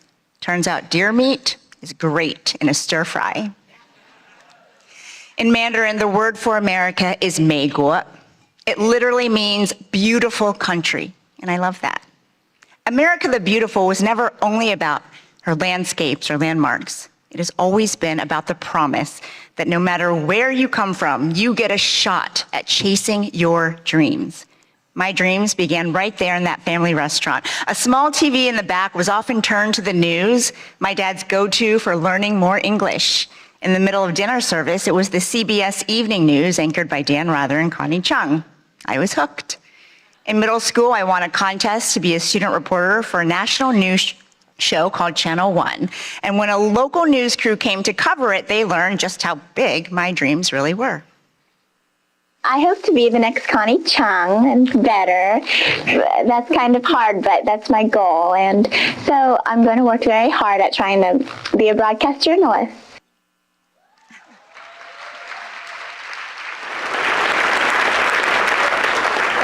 Years later, it's surreal to say that I've sat in Connie Chung's old chair to fill in on the evening news. And Connie and I have talked about how the White House beat and the White House Correspondents Association used to be a little bit of a boys' club. For decades, women could be members, but they were not invited to sit at this dinner until 1962, when a woman who would become Dean of the Press Corps insisted. Thank you, Mrs. Helen Thomas. So tonight, it means everything to stand here as the first woman of color ever elected president of this association in its 112-year history. I'm here because of the tenacious women who came before me, Melissa, Susan, and support from my family who are with us tonight. My husband, Luther, not from West Virginia, but Arkansas, similar enough. My amazing daughter, Frankie, little brother Jack, who should be sleeping by now. I love you more than anything in the world. I love you the most. My parents came to a country with almost nothing to give their daughter everything. And now I have that because they could be with me in this moment. Mama, Baba, 谢谢.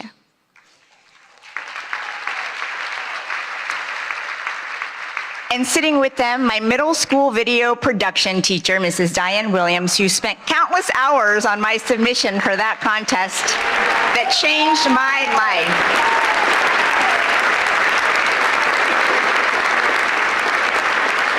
Like public school teachers across the United States, Mrs. Williams looked at a 13-year-old kid and said, "You can be whatever you want when you grow up," and she meant it. My story is like that of so many in this room and in this country, only in America.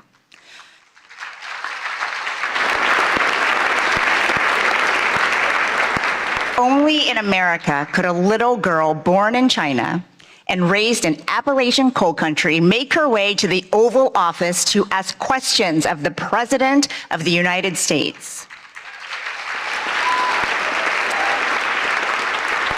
Because when this is your home, you inherit something remarkable. The protections in the First Amendment: free religion, free speech, free press, free assembly, free petition.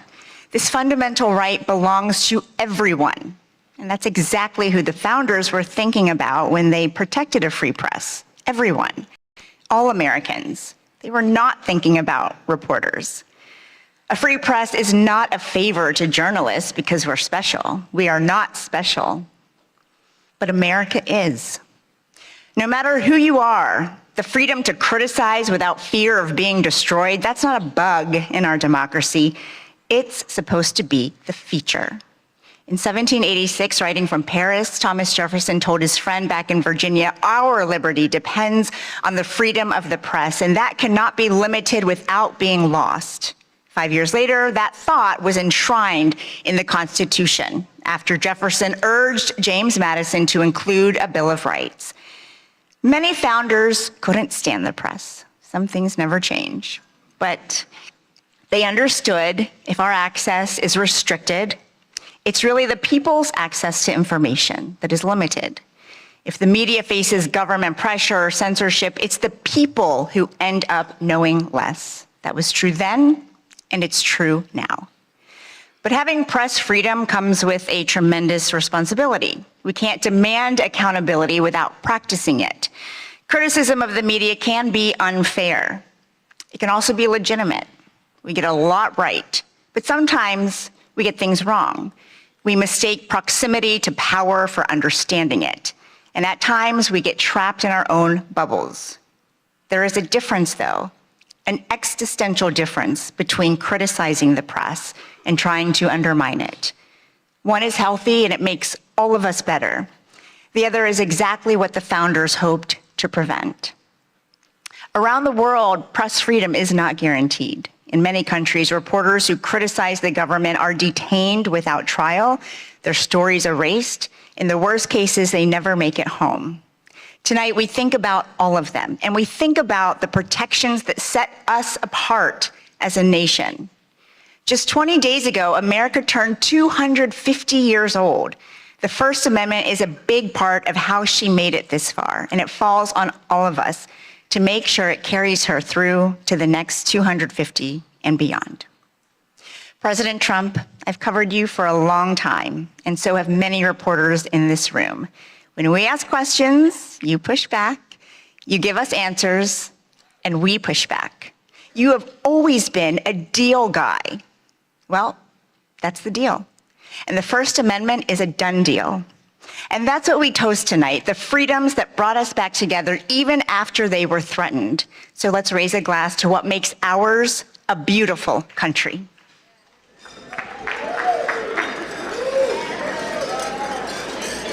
And now, ladies and gentlemen, please join me in welcoming the 45th and 47th President of the United States, President Donald J. Trump. And I'm proud to be an American, where at least I know I'm free. And I won't forget the men who died, who gave that right to me. And I gladly stand up next to you and defend her still today. 'Cause there ain't no doubt I love this land. God bless the USA.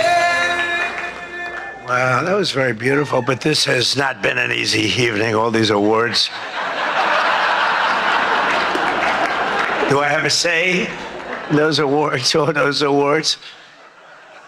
But it's great to be back at a place that I know very well because I built it. And I'm very proud of it because I built it for $2.9 billion less than the Federal Reserve building, which is a lot smaller, by the way. Figure that one out. But I am delighted to be here at the White House Correspondents' Dinner. Amazing people, a lot of people that I like. Some I don't like at all. But I respect most of them. I must say that. You do a great job, amazing job, and it's an honor. As I said 3 months ago, the show must go on. We were backstage, and we both wanted to just have it go on, whether it was 2 o'clock, 3 o'clock in the morning, it didn't matter. But in the end, it made more sense to do it the way we're doing it. And we had a great news conference at the White House, in a very important room. And you did very well. I think we all did very well. It was a hell of an evening, I can tell you that. Won't soon be forgotten. And I think a lot was learned from that evening. A tremendous amount was learned about security and about other things, the dangers of what we all do. But just like my presidency, the second time is always better. It's always better. And the third time will be better yet. I'm only kidding.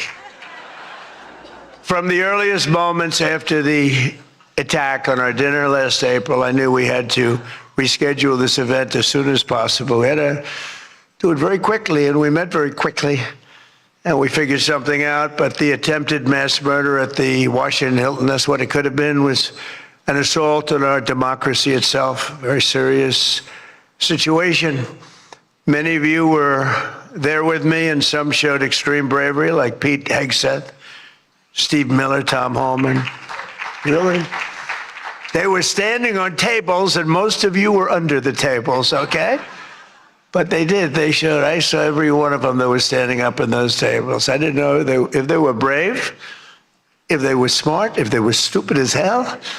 But they were on those tables in some cases, and there were a lot of different feelings going on in the room at that moment. But after hearing the gunshots, many people yelled, "Get down, get down," which caused Nicki Minaj to start twerking. Do you believe it? Get down. She's the only one that really understood what that meant. It's quite an evening. But tonight we come back together to answer that heinous attack with unwavering resolve. And every one of us here this evening to show that in America we do not yield to political violence. We can't do that. Can't do it. So in this country, we believe in freedom of speech. We settle our differences not with bullets, but with open and vigorous debate. And no deranged loser with a gun will ever change that. We can't let that ever happen. There are a lot of very dangerous people out there. We can't let it happen.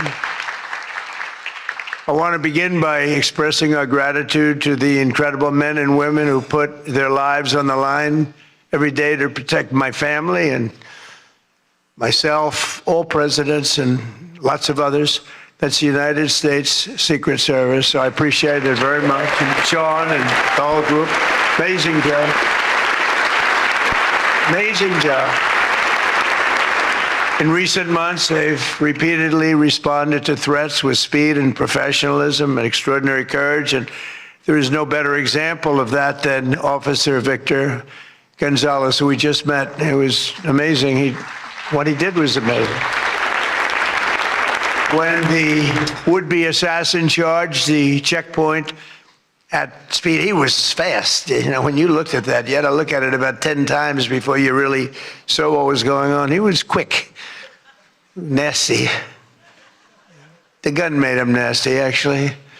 But Officer Gonzalez engaged the attacker without hesitation and took a bullet to the chest after his ballistic vest fortunately was on, saved his life, and Victor did not even want to go to the hospital for a checkup. We insisted, really, we wanted him to do it. We insisted, but he didn't want to go. So to Officer Gonzalez, Secret Service, Metropolitan Police, law enforcement generally, and even all of the military surround us in the room tonight, we salute you and we thank you with all of our hearts. Thank you very much. Great job. Great job. Great job.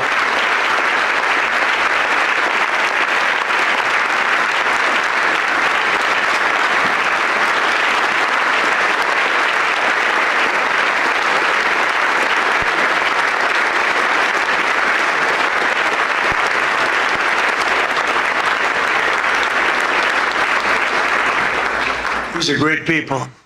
So this evening we're picking up right where we left off, so let's have a little bit of fun. I said, what do we do here? Is this supposed to be fun?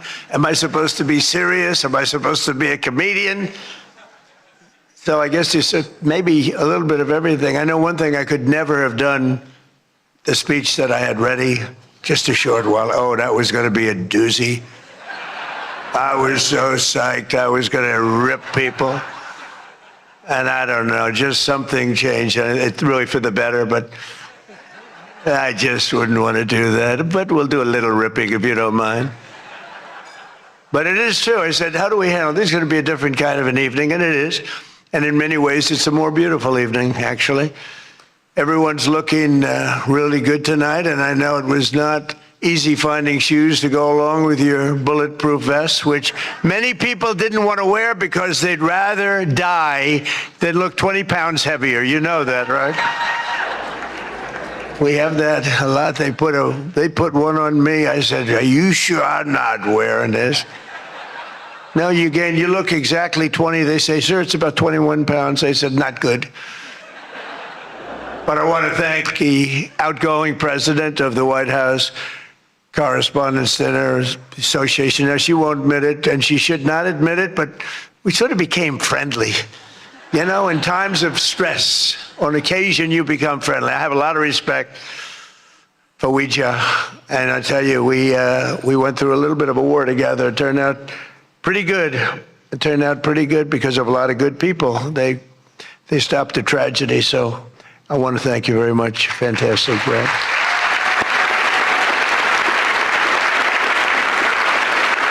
And Ouija worked extremely hard to ensure this dinner was rescheduled, and we want to just thank her family. I just met her parents, her children, her husband. What a perfect family. So it's really great. Thank you very much, all, for putting up with this, right? But let me also thank the incoming president of the Correspondents Association, Jackie Heinrich. She can be very tough as a reporter, I will tell you. She can be nasty. She looks so beautiful, but she can be so nasty. How could that happen? But she just got married to a very successful congressman, a very good congressman. I'd like to have a couple of more votes from it. That's okay. On occasion, he shows a little independence. We don't like that. But now he's a very professional guy, and he loves our country. But that's a big thing. I just see what takes place. We're talking about what takes place to be in the position that you're leaving and that Jackie's coming into. And it's a lot of work, it's a lot of friendships, a lot of talent. And so, Jackie, congratulations. Great. And congratulations are also in order for our favorite White House press secretary, Caroline Levitt, who just had her second child. You and your husband. She's great. She's done a fantastic job. We all love her. She's done a fantastic job. She is another one. She can be nasty. But sometimes she has no choice, right? But Caroline may have one of the hardest jobs in the White House. She has to deal with all of you all of the time.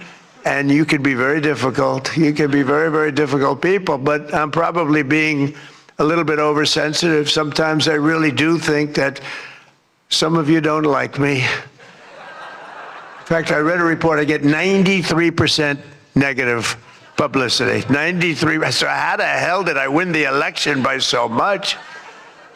Think of it, I don't think that's true. I can't believe it's 93. In the 80s maybe, but not 93. But this place is really the largest group of Trump derangement syndrome people ever put together at one time, I suspect. Some of you are lucky that our last dinner was cut short because I had brought with me what would possibly have been, I'm telling you, I had something. I was going to go after you. I feel so badly doing this. It's going to be such a letdown. Oh, yay. But your lives were really in danger the last time for an opposite reason.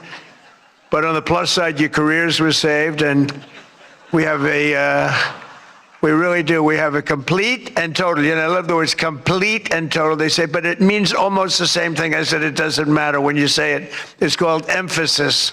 It's called emphasis. But everyone is now really warming up. The new White House Military Center, drone port, highly protected ballroom.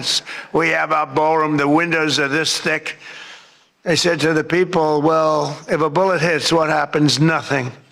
Nothing. It bounces right off, sir. This is the greatest bulletproof glass.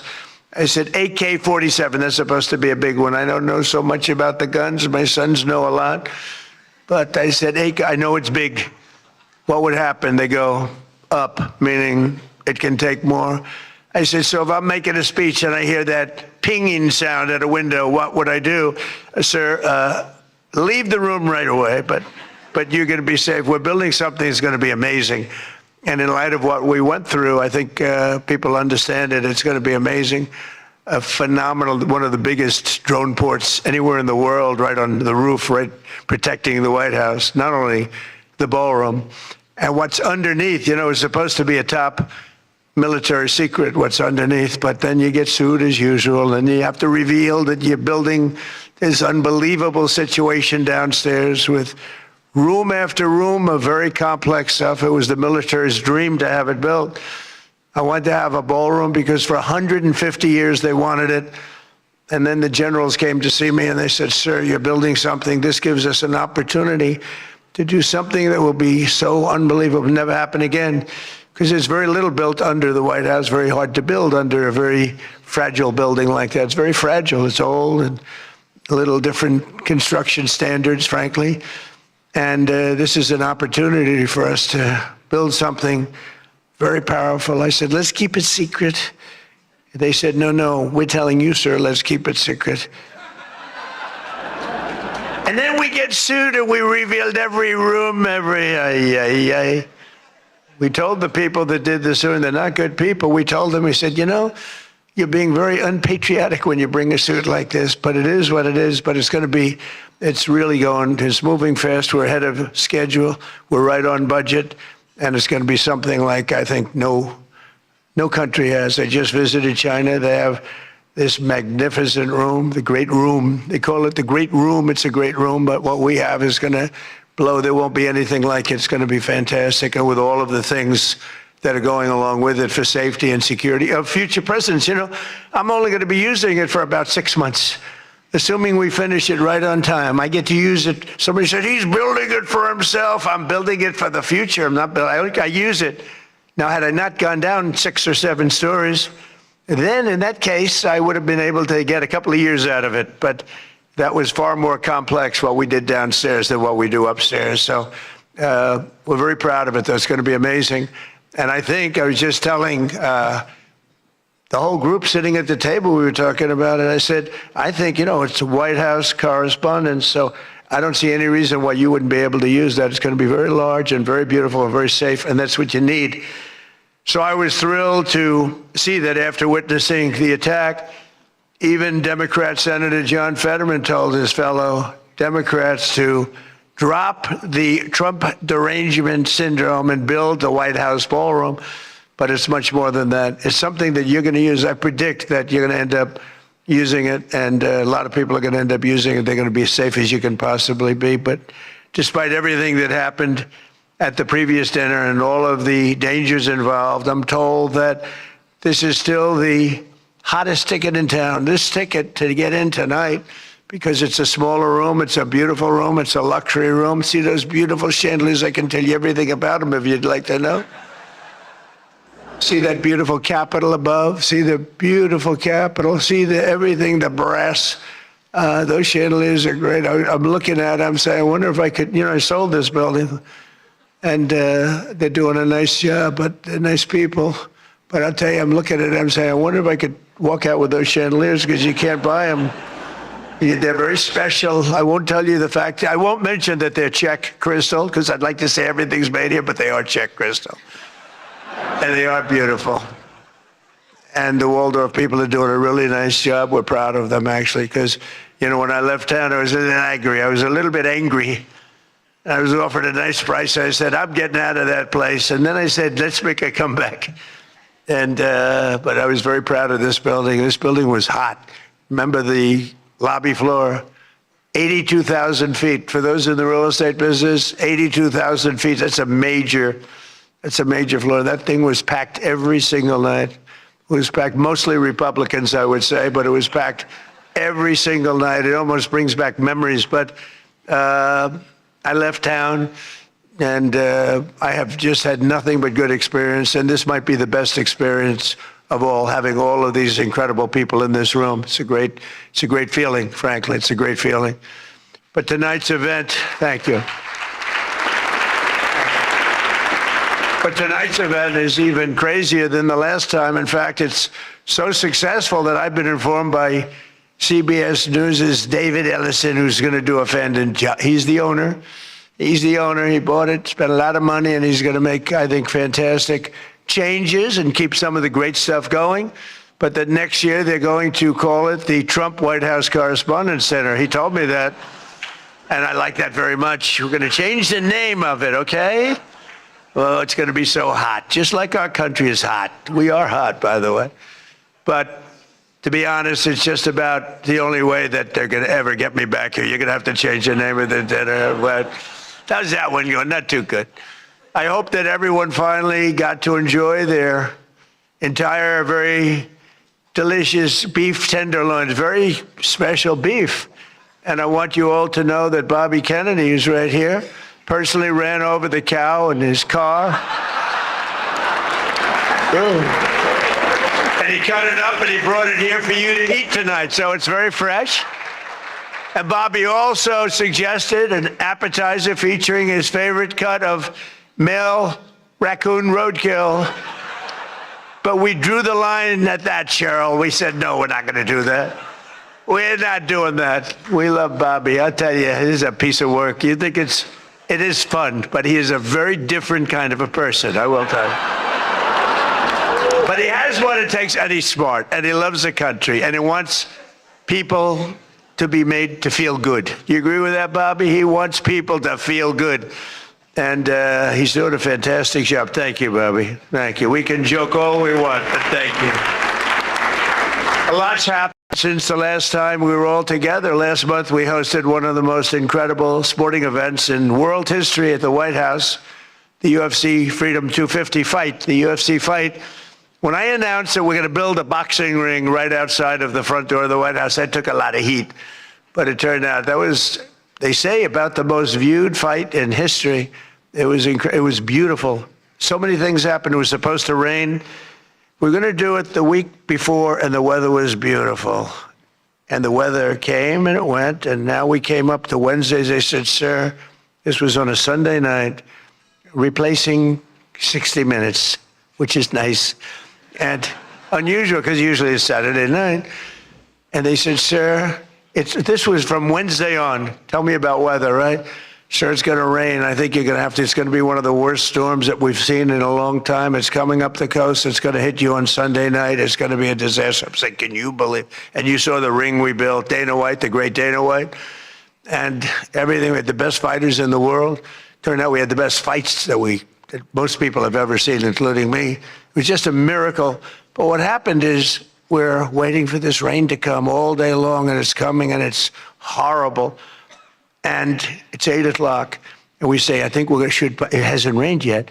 I said, maybe we should postpone it an hour. Maybe we should make it the next day. We didn't know what to do. And finally, we just said, let's just have it. And it never rained.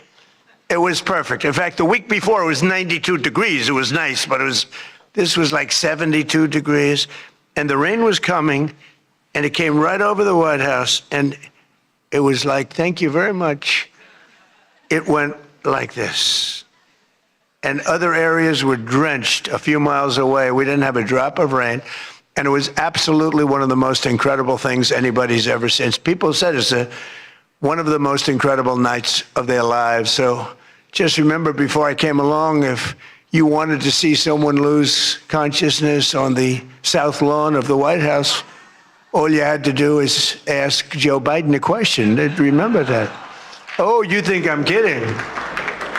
But the big fight was such an amazing success that tonight I'm pleased to announce that we're going to host an even bigger one right in front of the White House. Every Friday night, every Saturday night, we're going to have fights in front of the White House.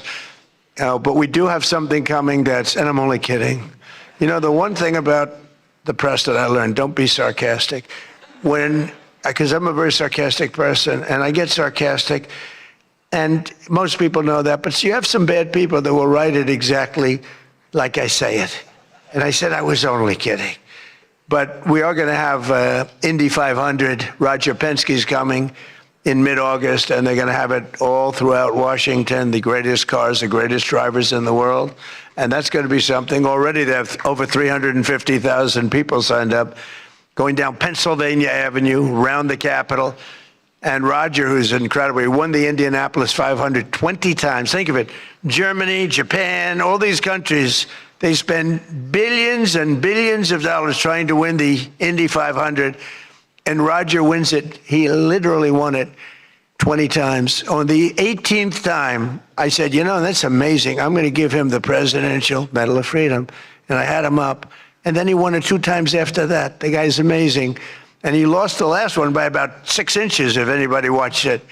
So they're coming here, and it's going to be something really exciting. We have unbelievable events. Look, it's an unbelievable country. And on July 4th, we were over at the mall, and it was raining. It was supposed to be really bad again.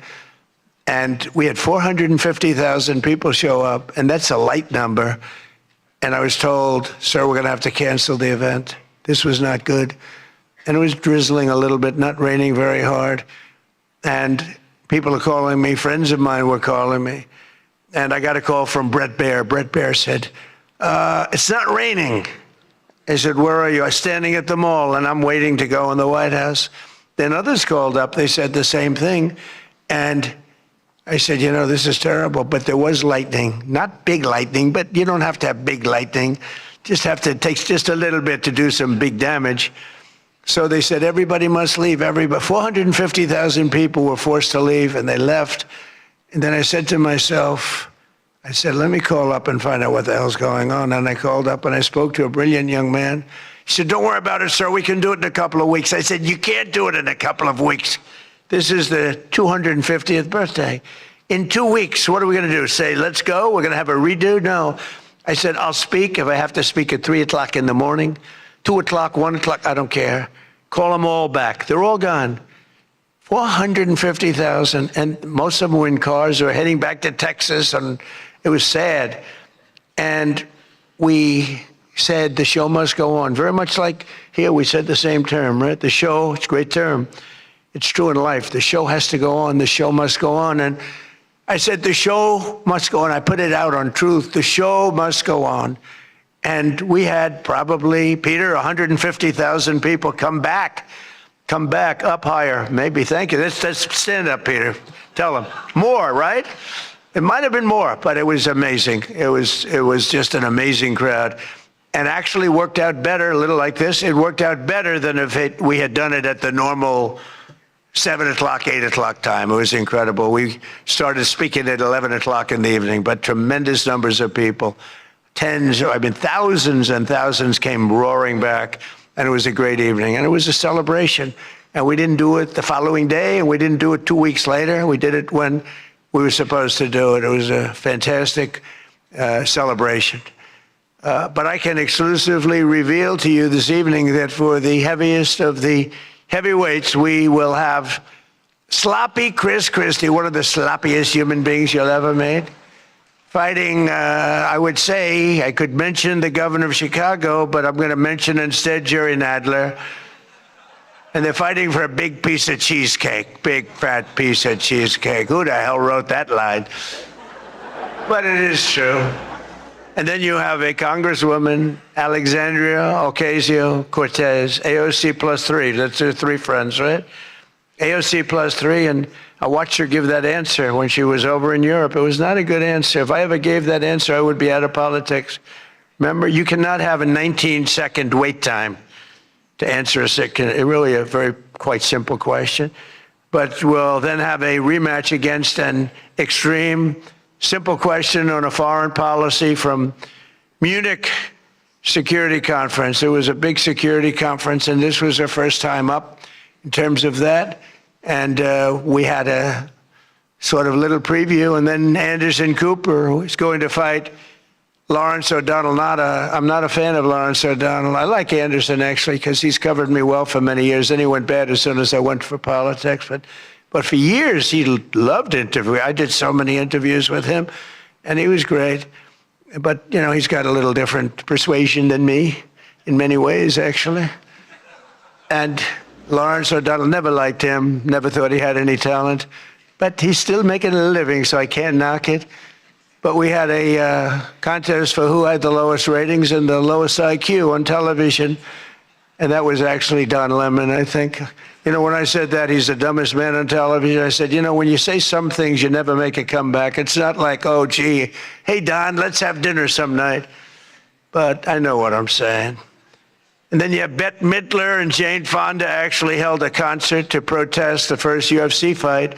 They didn't want to see the fight, and very few people want. They held an event, like 3 people showed up, and given the choice between seeing some of the really beat up faces of the UFC, almost everyone chose the people in the UFC. It was between the 2 of them or the UFC.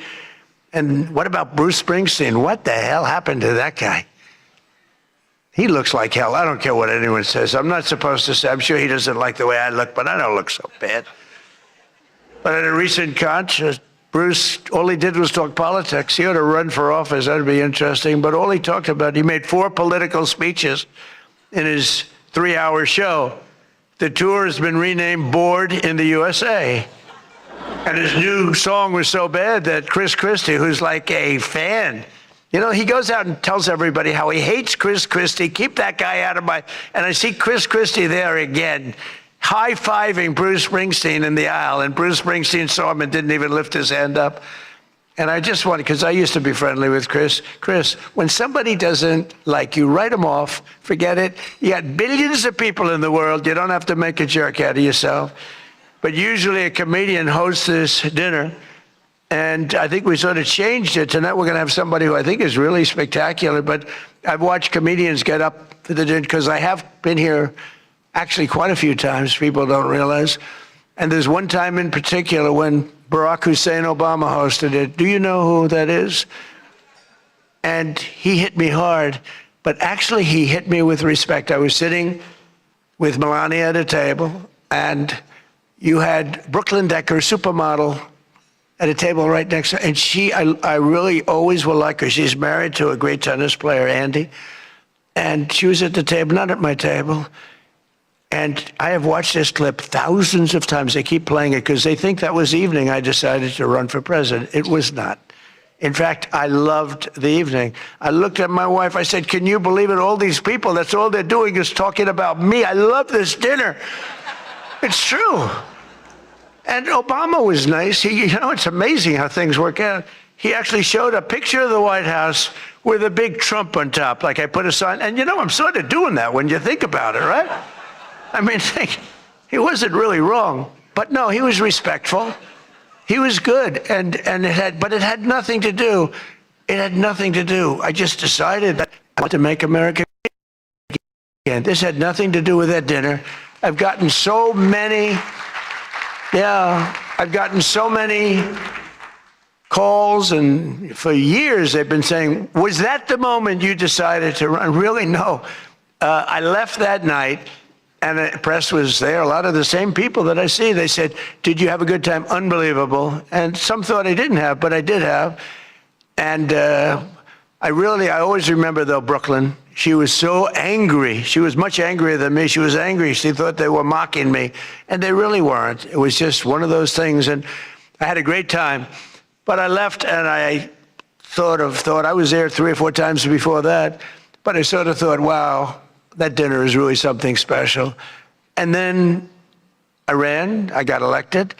I thought the press treated me very, very unfairly. And I don't know. I think I made the right decision, because you hate to go where maybe you're not wanted, but they did want me. They wanted me for ratings, and they wanted me for other reasons, but not for love. And I said, I'm not going to go. First time that ever happened, I think. Was that the first time? Just about. Presidents always came. And I didn't go for 4 years because I got treated terribly by the press. In my opinion, unfairly. I know unfairly because I know the facts, but I got treated unfairly. I didn't go. And this year I was called by your president and your chairman and all of the people, and they said, we'd like to do it. And I say, you know what? With time goes by, time passes, and you sort of look at life a little bit differently. I said, let's do it. And I didn't know it was going to turn out the way it did. It turned out to be the biggest event in the history of your day. That was by far the biggest, right? For all the wrong reasons.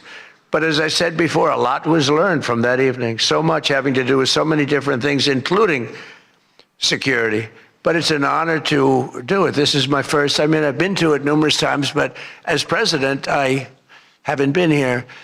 and I'm glad. And they said, would you do it next year? I said, I will be back next year. Now, if you get really, really nasty, maybe not. I don't know.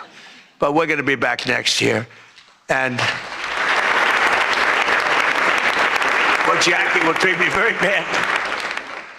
But this year, the association decided not to have a comedian, so they considered using Jimmy Kimmel, Jimmy Fallon. These guys, they're terrible.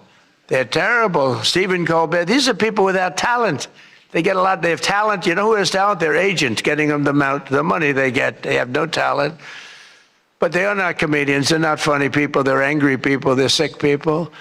But the association really put on a big show, and they have somebody very special. I look forward to seeing him. And so they thought about going with a professional clown for entertainment, but Adam Shifty Schiff was not available. You know, he's known, I called him, I hate some people, you know, I shouldn't say this, I'm not supposed to hate, I'm supposed to love everybody, but he's a terrible person, he's a liar. And I called him Watermelon Head because he has the largest head I've ever seen with the smallest neck, pencil neck. How does that big, fat, ugly head stand on a little pencil neck? And then I'm told that even Rosie O'Donnell reached out from Ireland. She really wanted to be here in order to honor me. She loves me very much, and she was desperate to come back to the United States and pay her respect to Donald J. Trump.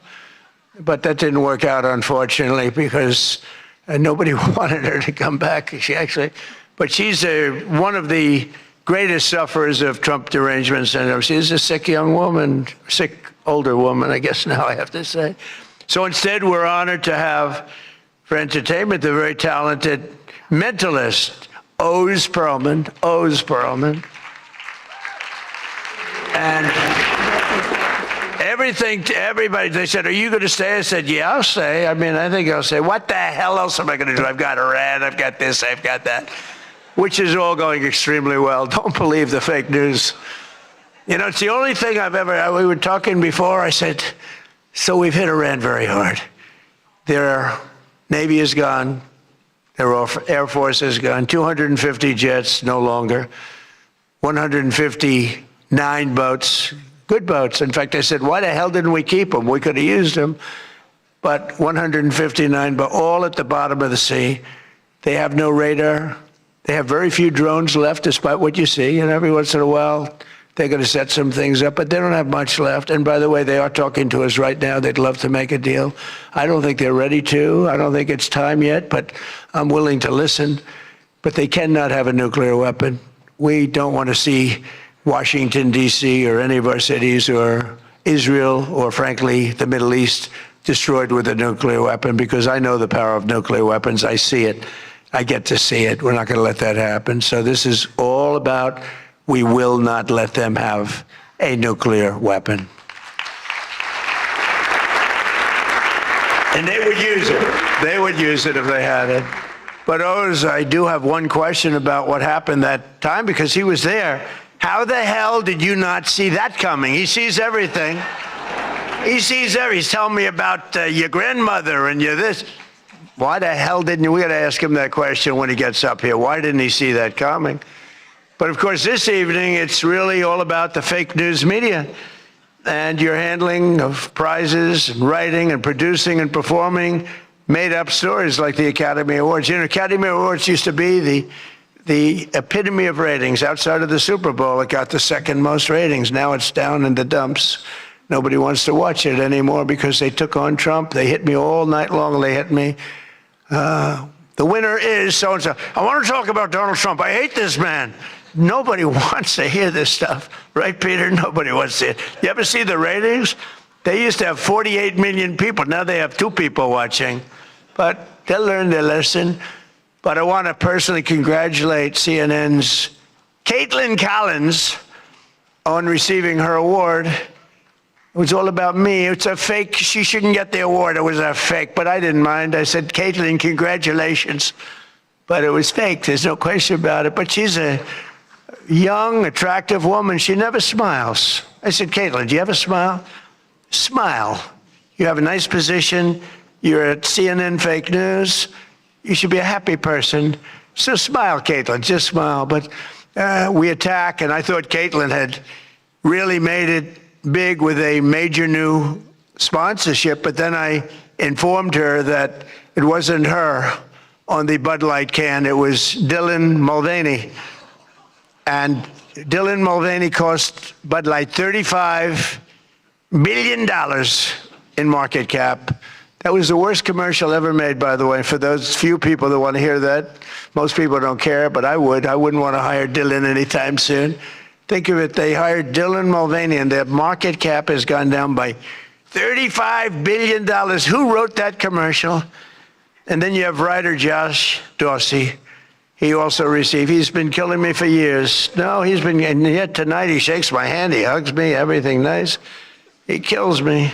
Josh is amazing. He writes more stories than any human being. There's nobody that writes more than Josh. He'll write 4 stories about me a day, all different subjects. I mean, I had the other day 3 stories and one on the, he was upset about this. 1 was on page 7, 3 were on page 1. They were all written by Josh, but he's hit the big time and he's a workhorse, and yet he's almost unhireable. You know, he's just one of these guys. Wall Street Journal's lucky to have him, but you really, it's unbelievable. He's almost unhireable. CNN is also here, and I'm very disappointed they didn't bring Fake Tapper because he's had a rough couple of years, Fake has. You know, he calls me up every once in a while. If I pick it up, pick up my phone. I used to go to this young lady, I'd say, any calls from the press? No, sir. I said, oh, now I'm the president of the United States, right? I'd say to Stephen Chung, is Stephen here someplace? Where's Stephen? He's one of the toughest human beings I've ever met. Don't ever wrestle Stephen, you'll be in big trouble. But I say, Stephen, let me ask you, did the press call? No, sir. You know, when I was a developer, I'd get a call every half an hour. For whatever reason, I always got disproportionate press.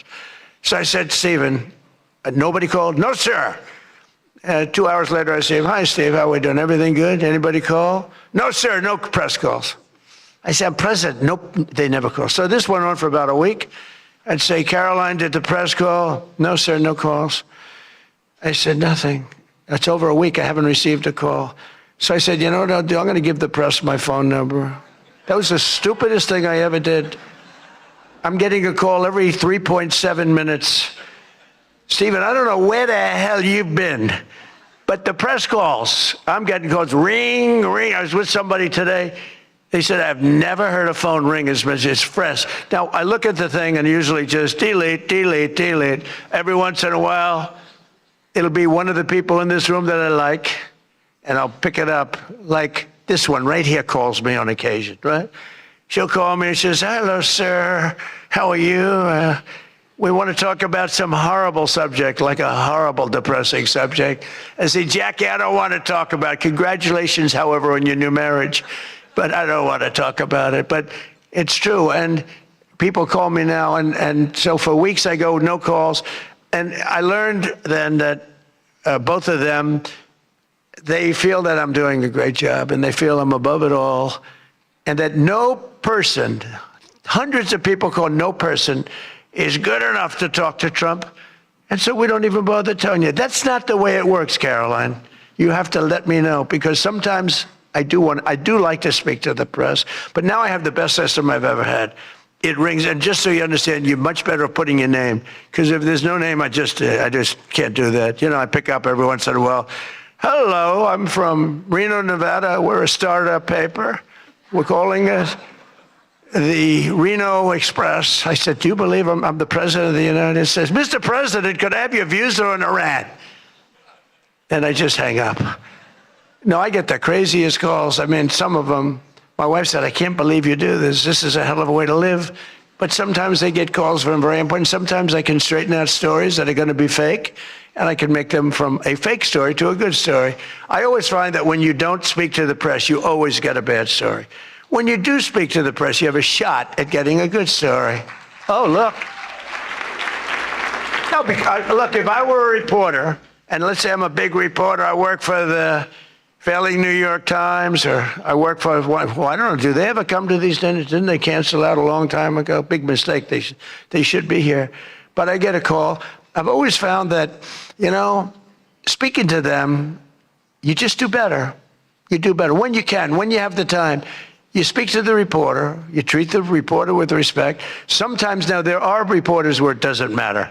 You can be so nice to them, it doesn't matter. You get treated unfairly. But you have a lot of great reporters where when you speak to them, you can get your point across, and that's a good thing. But some people say that Jake Tapper is a great investigative reporter in D.C., and that's why after moderating our debate, it only took him 1 year to break the story that Joe Biden might possibly have suffered from cognitive decline. It took him 1 year. He wrote a book about how great he was mentally, not too good. And I don't like Biden because Biden was very unfair to a lot of people. But Jill Biden insists that Joe would have beaten me in 2024, even though he was way down. She said he was way behind in the polls because he was seriously ahead. She felt he was going to win because he was seriously ahead on deceased voters. He was leading in the deceased crowd, and there were a lot of them. You're finding out there's a lot of them. Look at the numbers that just came out yesterday.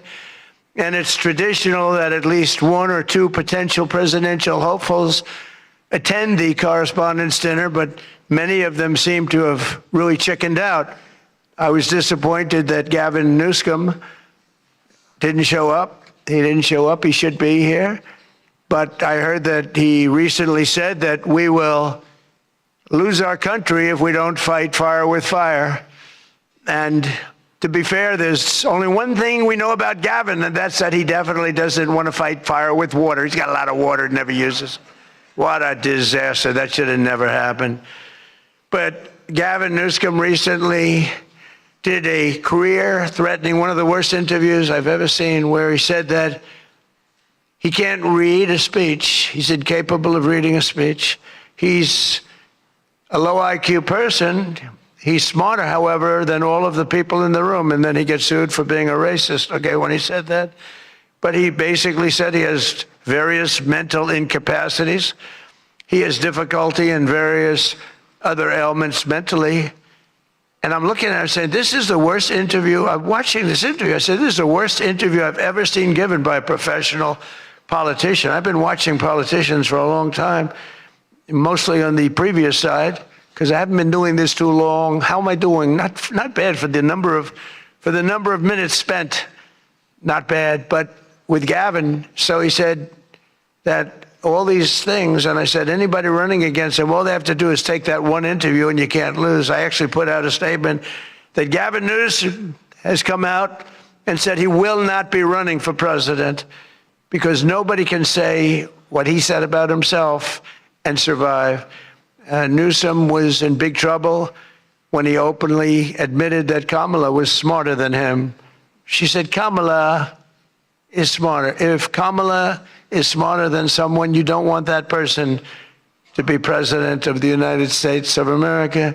Between California's policies of enabling wildfires, paying drug addicts to be homeless, giving free sex changes to illegals, and telling rich people they're going to take away, all of your money is going to be taken away. People are fleeing, and they're fleeing in droves. We can't have that in this country.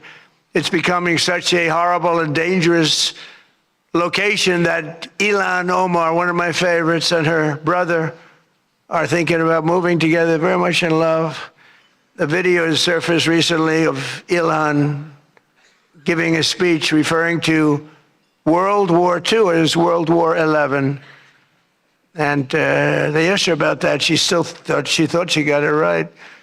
But I'm not surprised because she's a low IQ person. And she's also a very dishonest person. And she ought to get the hell out of our country. She shouldn't be here. She shouldn't be in our country. She also calls her brother husband number one. Omar is reportedly being investigated for fraud. She revised her net worth. I was shocked to see that she was worth much more than $30 million. And then when the press got on her, she revised it slightly downward to less than 18,000. So she went from much more than 30 million to 18,000. I know Democrats, and the word Democrat is something that's come into fashion. I changed the E with a U, and most people don't know that dumb has a B, so we don't have to worry about that. It's very quiet. I thought it was quite good, but I haven't gotten much credit for that. Fake news, good. Pocahontas, good. I won't say Lion Ted because he's on my side. I don't talk about past conquests, but we have a lot of them. I won't talk about. They got a whole table full of Republicans there. They're saying, no, don't mention my frickin' name, will you please? But we've had a lot of good names. But the Democrats are there to destroy wealth, and honestly, they've gone absolutely crazy. Gavin Newsom's not only a man who really wants to run for president, he's doing a bad job running a state. You can't have somebody like a J.B. Pritzker, who I understand is not president, sadly, but, some people say, never use the fat word. And I don't. I would never call anybody fat. I have my own problems. It's not like I'm perfect. Sir, in the back, don't call him a fat pig, okay? I'm sticking up for him. Don't call him you. You can't do that, sir. You can't call J.B. Pritzker a fat pig, please. All right? Thank you very much. I appreciate it. Everyone's trying to figure out who is that guy, does he exist? But the nice part is when you do that, the press can't get you because I'm defending a man who obviously has a problem. Actually, he's lost a lot of weight. I saw him recently. He lost quite a bit of weight. I don't know what the hell. He's got no chance, believe me. Anything he does, the family threw him out of the business. A number of other potential Democrat contenders sadly refused to show up tonight. We invited Elizabeth Pocahontas Warren.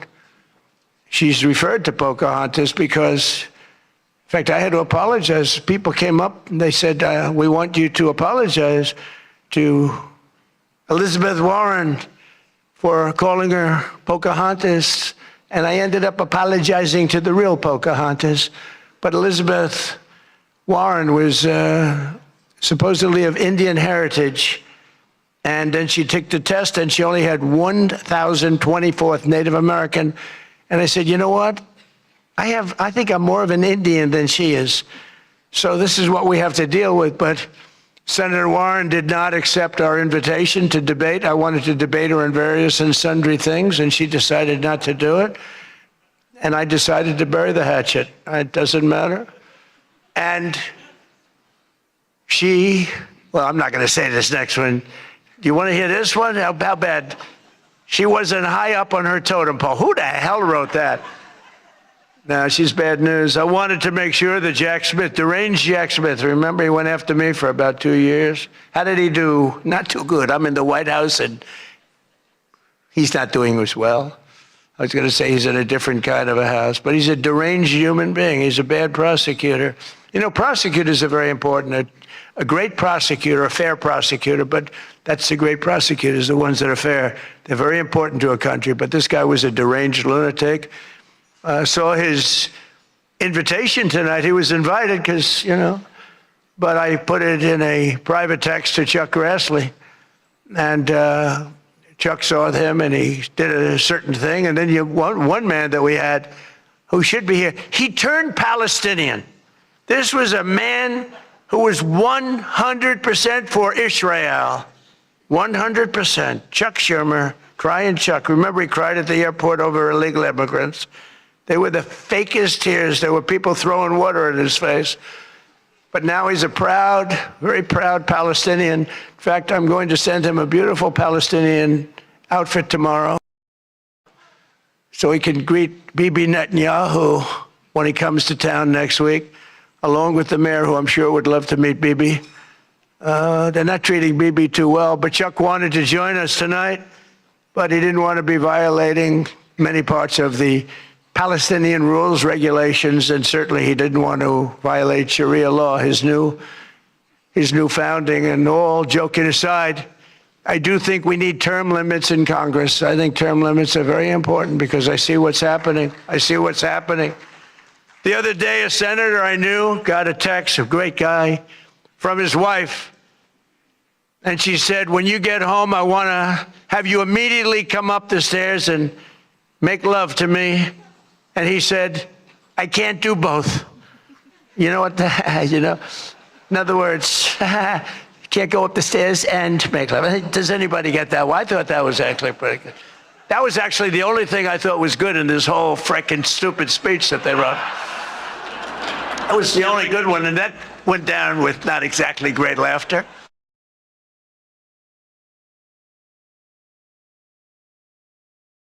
I think, in other words, you can't go up the stairs and make love too, So we're looking for term limits. Does anybody understand this stuff? But I really do wonder whether the Democrats are trying to lose the midterms. In Maine, they nominated a guy with a Nazi tattoo. But don't worry, Democrats. Word is that Plattner's replacement, he throws bottles at women. This guy throws bottles. This guy's another lunatic, by the way. Although I think Plattner might have done surprisingly well because we're in the age of Trump. Call it what you want. People can do well today. Plattner, I don't know. But, people don't have the guts to stick it out, but it looked like he was guilty of a lot of stuff. He certainly didn't defend himself very well. In Texas, the Democrats are running a candidate named James Telefrico, who hates guns, hates oil, hates sex, hates women, and who said he is, quote, a Christian who hates Christianity. Other than that, I think his platform is quite good. And that means that he's not going to do very well against Ken Paxton, who hopefully in Texas is going to win. But Telefrico, he's Alfred. You know what he looks like to me? Alfred E. Newman. Do you remember Alfred E. Newman, Mad Magazine? I said, that guy is Alfred E. Newman. Can't imagine he'd win. While I have all of the press here in one place, I have to say that we're having an amazing load of accomplishments that the media never talks about. For example, under my administration, a once feared and powerful regime that relentlessly attacked America has finally been toppled. Their former leaders have been removed, and they're now being run by a gay dictator facing internal divisions. But I, for one, wish Barry Weiss all the best at CBS News. She's a wonderful woman. Most of the press lives here in Washington, D.C., and you should be thankful for me for what my administration and I have done to make our nation's capital, which was one of the most dangerous and unsafe cities anywhere in the world, one of the safest cities in the United States. Crime is down 88%, and our capital is shining again with 62 monuments, statues, water fountains looking more beautiful. The graffiti's all gone. The tents are all moved out of the parks. The fences are all done. Our capital looks like it's really in good shape. And people coming here, people in the White House, they work in the White House, they all say, young women, young guys walk up. They say, thank you, sir. 2 years ago, we lived in a dangerous city. We lived in a city where 150 people were killed a year. And now we have almost a crime-free city. Our National Guard has done an incredible job, and we've removed over 5,000 career criminals.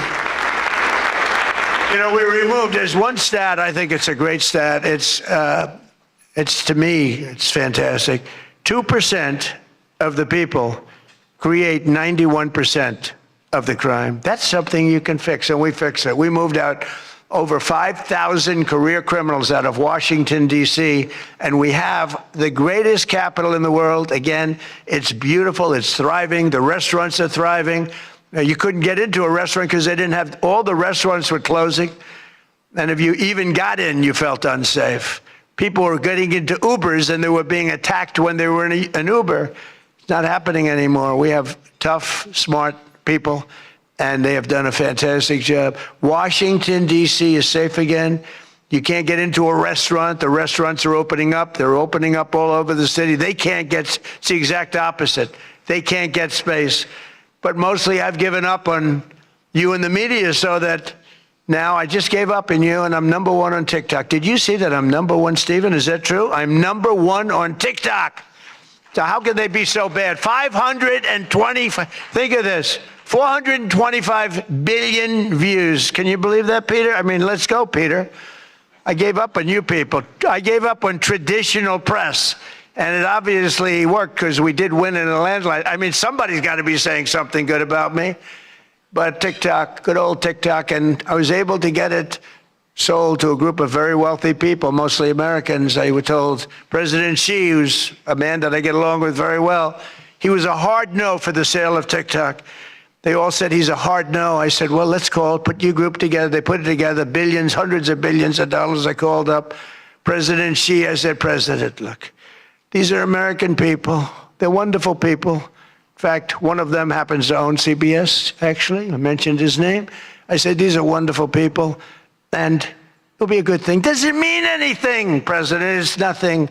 It's nothing. They love your country. We'd love to see you approve the deal. And he goes, all right. That was it. It was done. And we sold TikTok. And he's a friend of mine.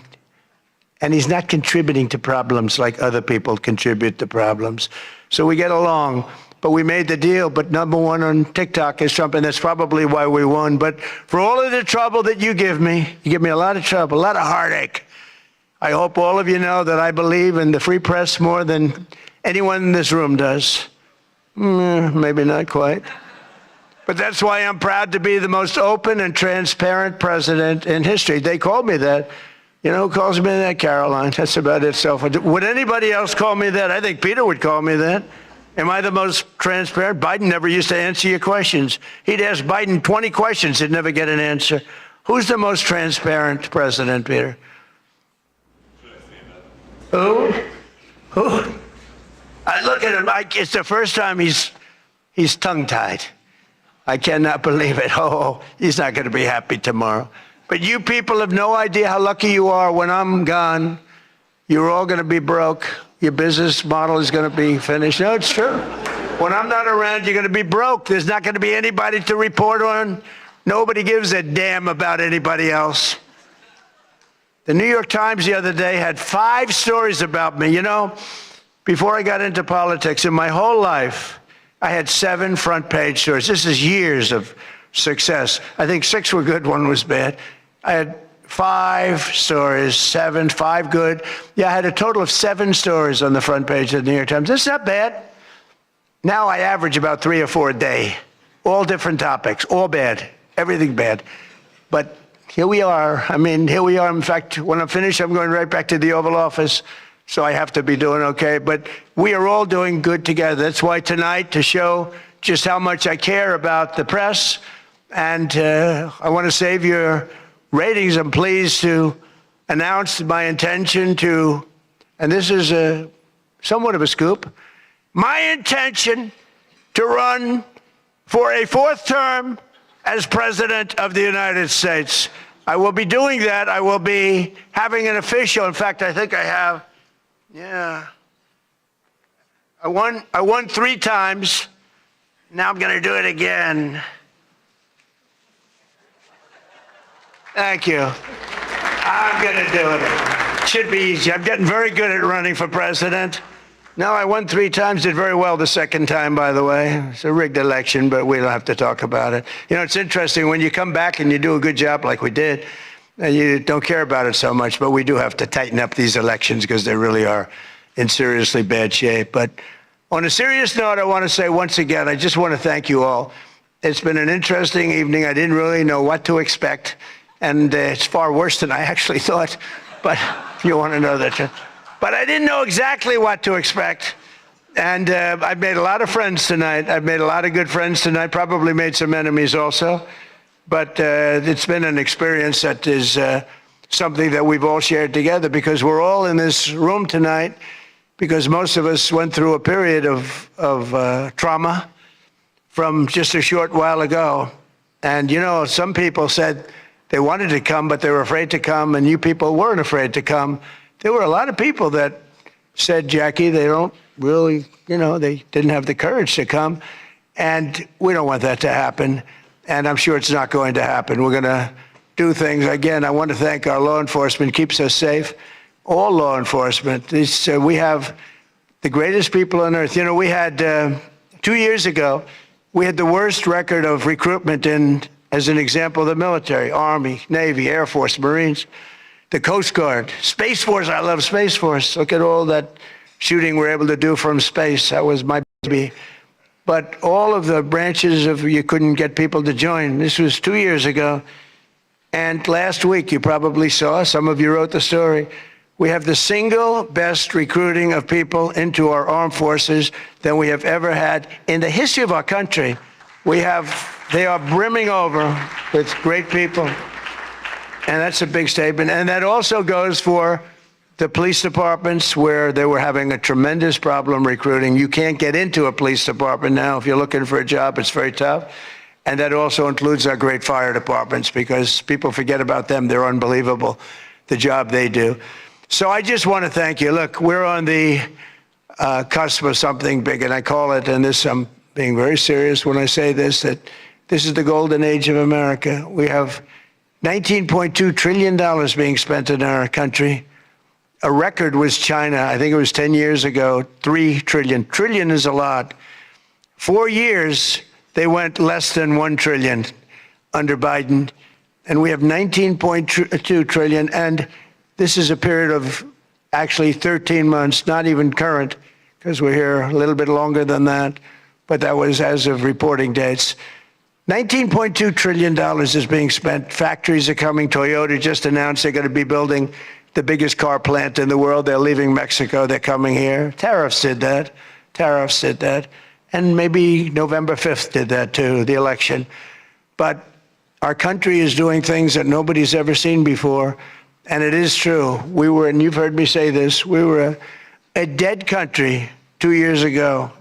Other leaders would see me and they'd say it's a miracle. President Xi told me that a few weeks ago in China, and he's coming here on September, I think, 24th, coming in September, the end of September, going to be exciting. But he said the same thing. The King of Saudi Arabia said it. Everyone said almost the same words.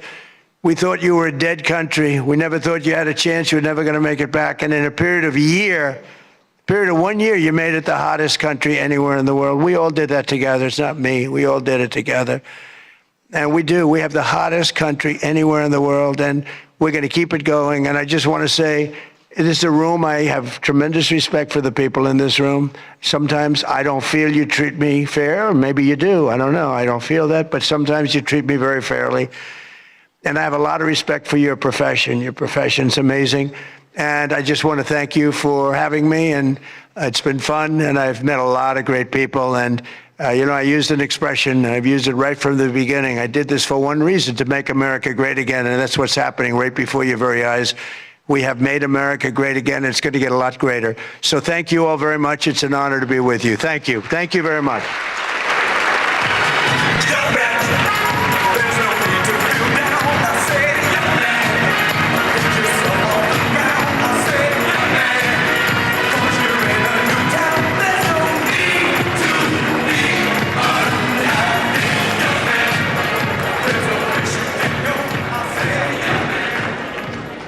Thank you, President Trump.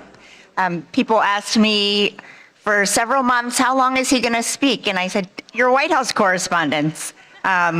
So you should know, and thank you, President Trump.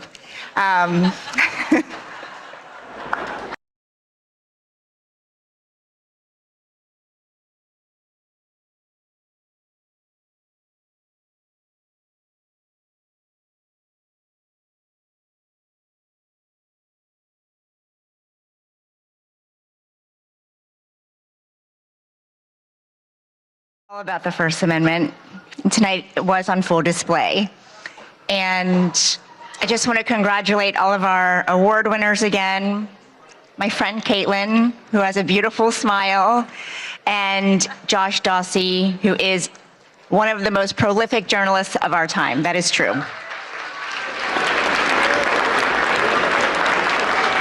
Okay, now we're finally going to answer a question people have been asking since I announced he was coming to the dinner back in February. What the heck is a mentalist?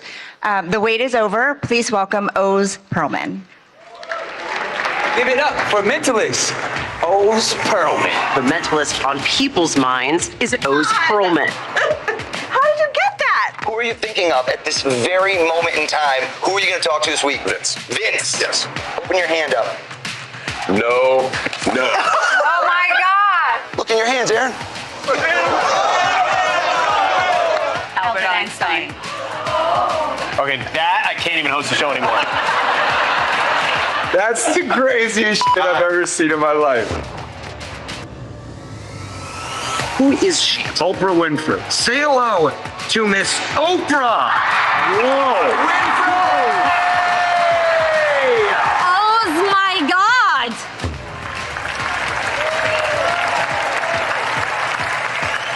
O's, what is the stock I'm thinking? Disney is about to roll out a streaming service. No. Wow. If there's something freaky in here, I'm better heck out of here. There better be. I'm out. How are they doing that? You're at the top of your game, dude. Barack Obama's who just thought of. Get the fuck out of here. How is that possible? Mind blown again. I know we're on TV, but this is crazy. I'm done. I'm done. That is nuts. Oh my God. Oh, you're amazing. Oh my gosh. Oh, you're a genius. Fakes to Jamar, throws to Tanner. That's literally insane. It's like shattered my worldview. I have to rethink how I think about everything. Please welcome to the stage, O's Pearlman.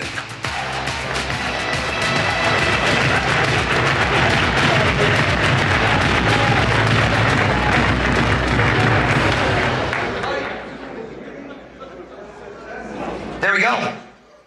Folks, what an honor to be here among such distinguished guests, cabinet members, the president.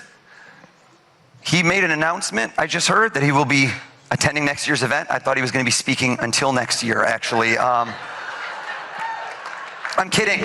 I'm kidding. Folks, I have to give a shout out, honestly, 3 months ago to the heroic bravery of the Secret Service and law enforcement who kept us all safe. Please, everybody.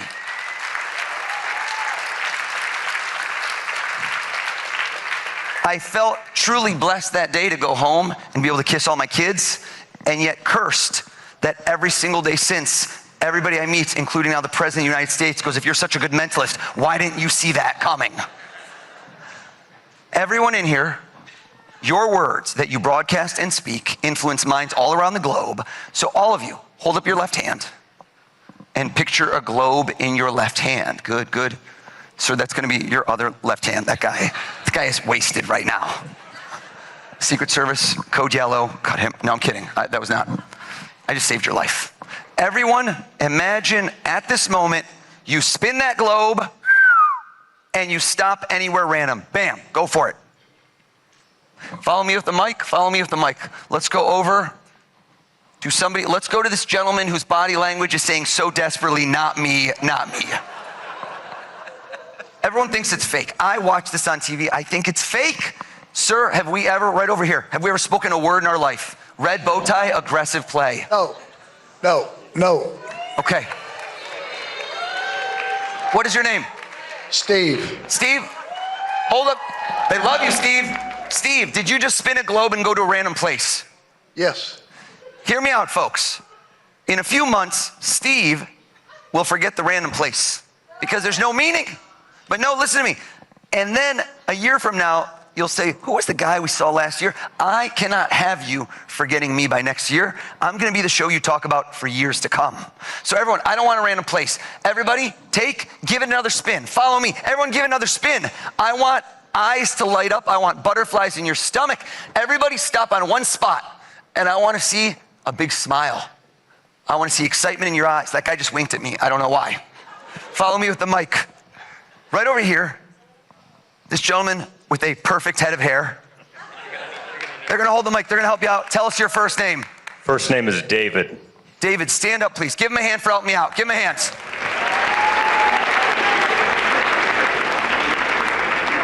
David, I don't know the future. I'm not a psychic. I would have called that 3 months ago. I read people. Hold up your hand. Try not to react. South America, North America. Look down again. Number one place in the world you'd love to go. Look at it again. But this man dreams big, but you haven't been there. Look at that place one more time. Look at me. Yeah, that's the smile I wanted to see. Asia, Africa, Antarctica, too cold for you. Turn your back so I can't see you and you can't see me. Close your eyes for me, David. Close your eyes.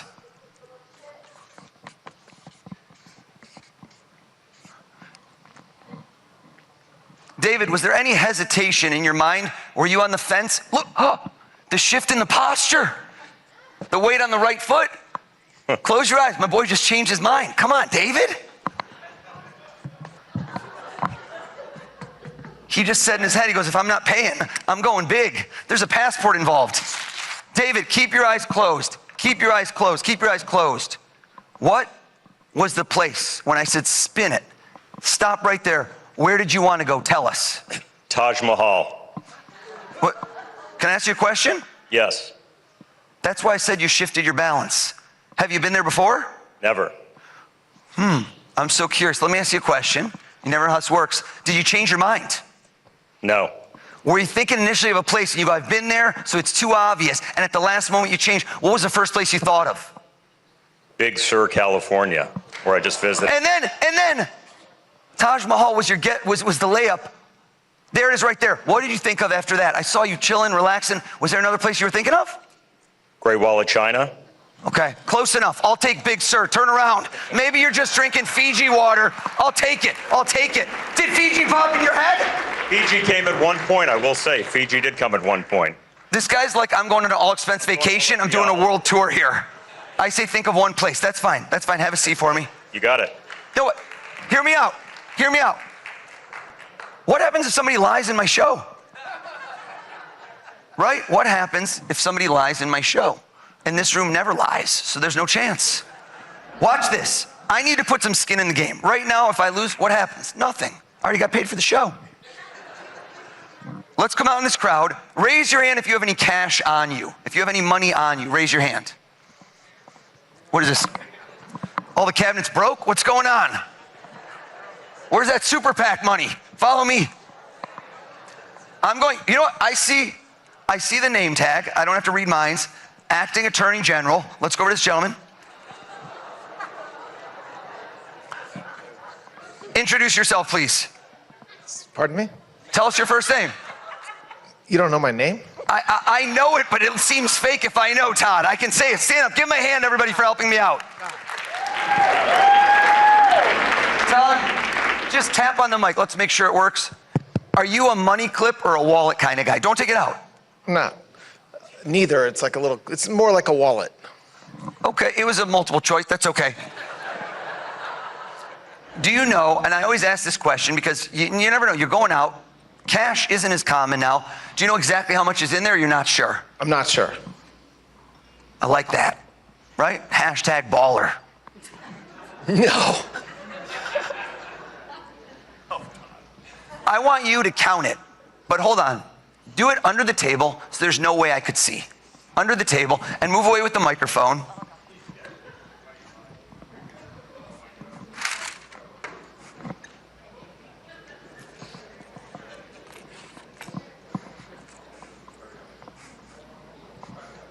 I picked the right guy.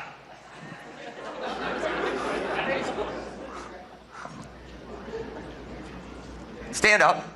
Lie to me. Don't tell me how much money you really have. Make up a lie. Make up a lie. Lie to me. How much you got? 130. I would have said if you're going to dream big, Todd. That was dreaming big. Folks, I notice patterns. And I can't explain why, and this is not a stereotype, but when I do this with men versus women, they lie differently, and I don't know why that is. It's not a gender stereotype, but for some odd reason, statistical analysis, women will prefer to use a number smaller than the amount they actually have on them. I don't know why. Men like to lie by saying things are bigger. No examples. You didn't laugh at that joke, Todd. Joke was hilarious. Bingo! My acting attorney general just lied too big. Here's the question to ask yourself. Cover your eyes. How could I know something he didn't even know?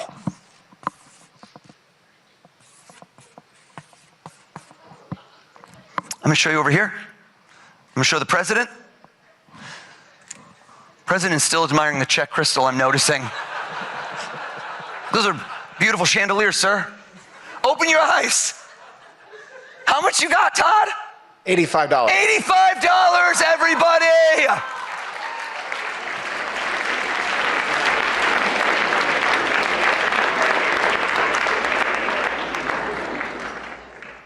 IRS conducting a forensic audit as we speak on you, sir. Do you know the gentleman standing in front of you, sitting in front of you? I met him tonight. Okay. You seemed happier than he did. That was a weird response. Tell us your name. My name is Tom. Tom, hold out your hands flat if you don't mind, like a pancake. Take any one of those bills out for me, Todd. And I want to create a moment in this room for Todd and Tom that you will never forget. Flip the bill over for me, and I want you to remember this White House Correspondents' dinner. I will. Todd is like, I should have brought more cash. Turn to face him, please. And what I'd like you to do here is you're going to be his table. You could sit if you want, but that's okay. Attorney General, so I should probably stand up. I want you to take, and I want you to sign it. Go ahead.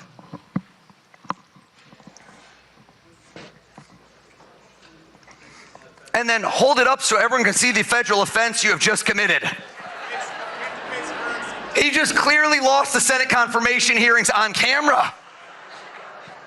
I'm teasing you, Todd. Todd, did you sign that bill? I did. I don't know why you're smiling over here, Tom. You're an accessory to the crime, sir. Okay. This is the acting attorney general. I want you to take that bad boy, fold it in half, please. Fold it again, and I want you to recount the moments that just happened under oath in court. Did you touch that bill, Todd? Yes. Did Tom touch the bill? Yes. Did anyone else ever touch that bill, sir? I'm sure someone else did, but not tonight. Okay, well, statute of limitations. I want to make sure nobody ever wants to touch it in the future. Fold it in half. Fold it again. Sit on it.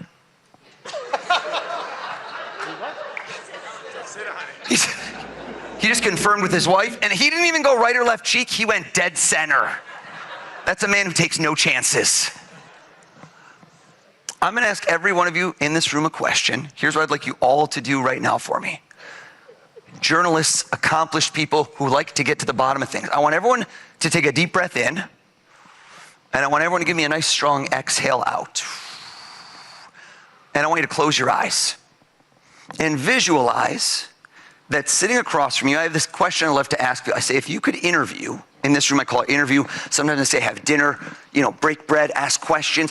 If you could interview somebody famous, but let's make it hypothetical, dead or alive, past or present, anyone that's ever lived, it's a fascinating question. And I want you to visualize, that's the key, is not just see it in your mind, but see that person sitting across from you. Open your eyes, nod your heads if you've already done it. Nod your head. Some of you are quick on the draw. Some of you are still relatively sober, given the fact it's, I think, 3 a.m. at this moment. I lost track of time.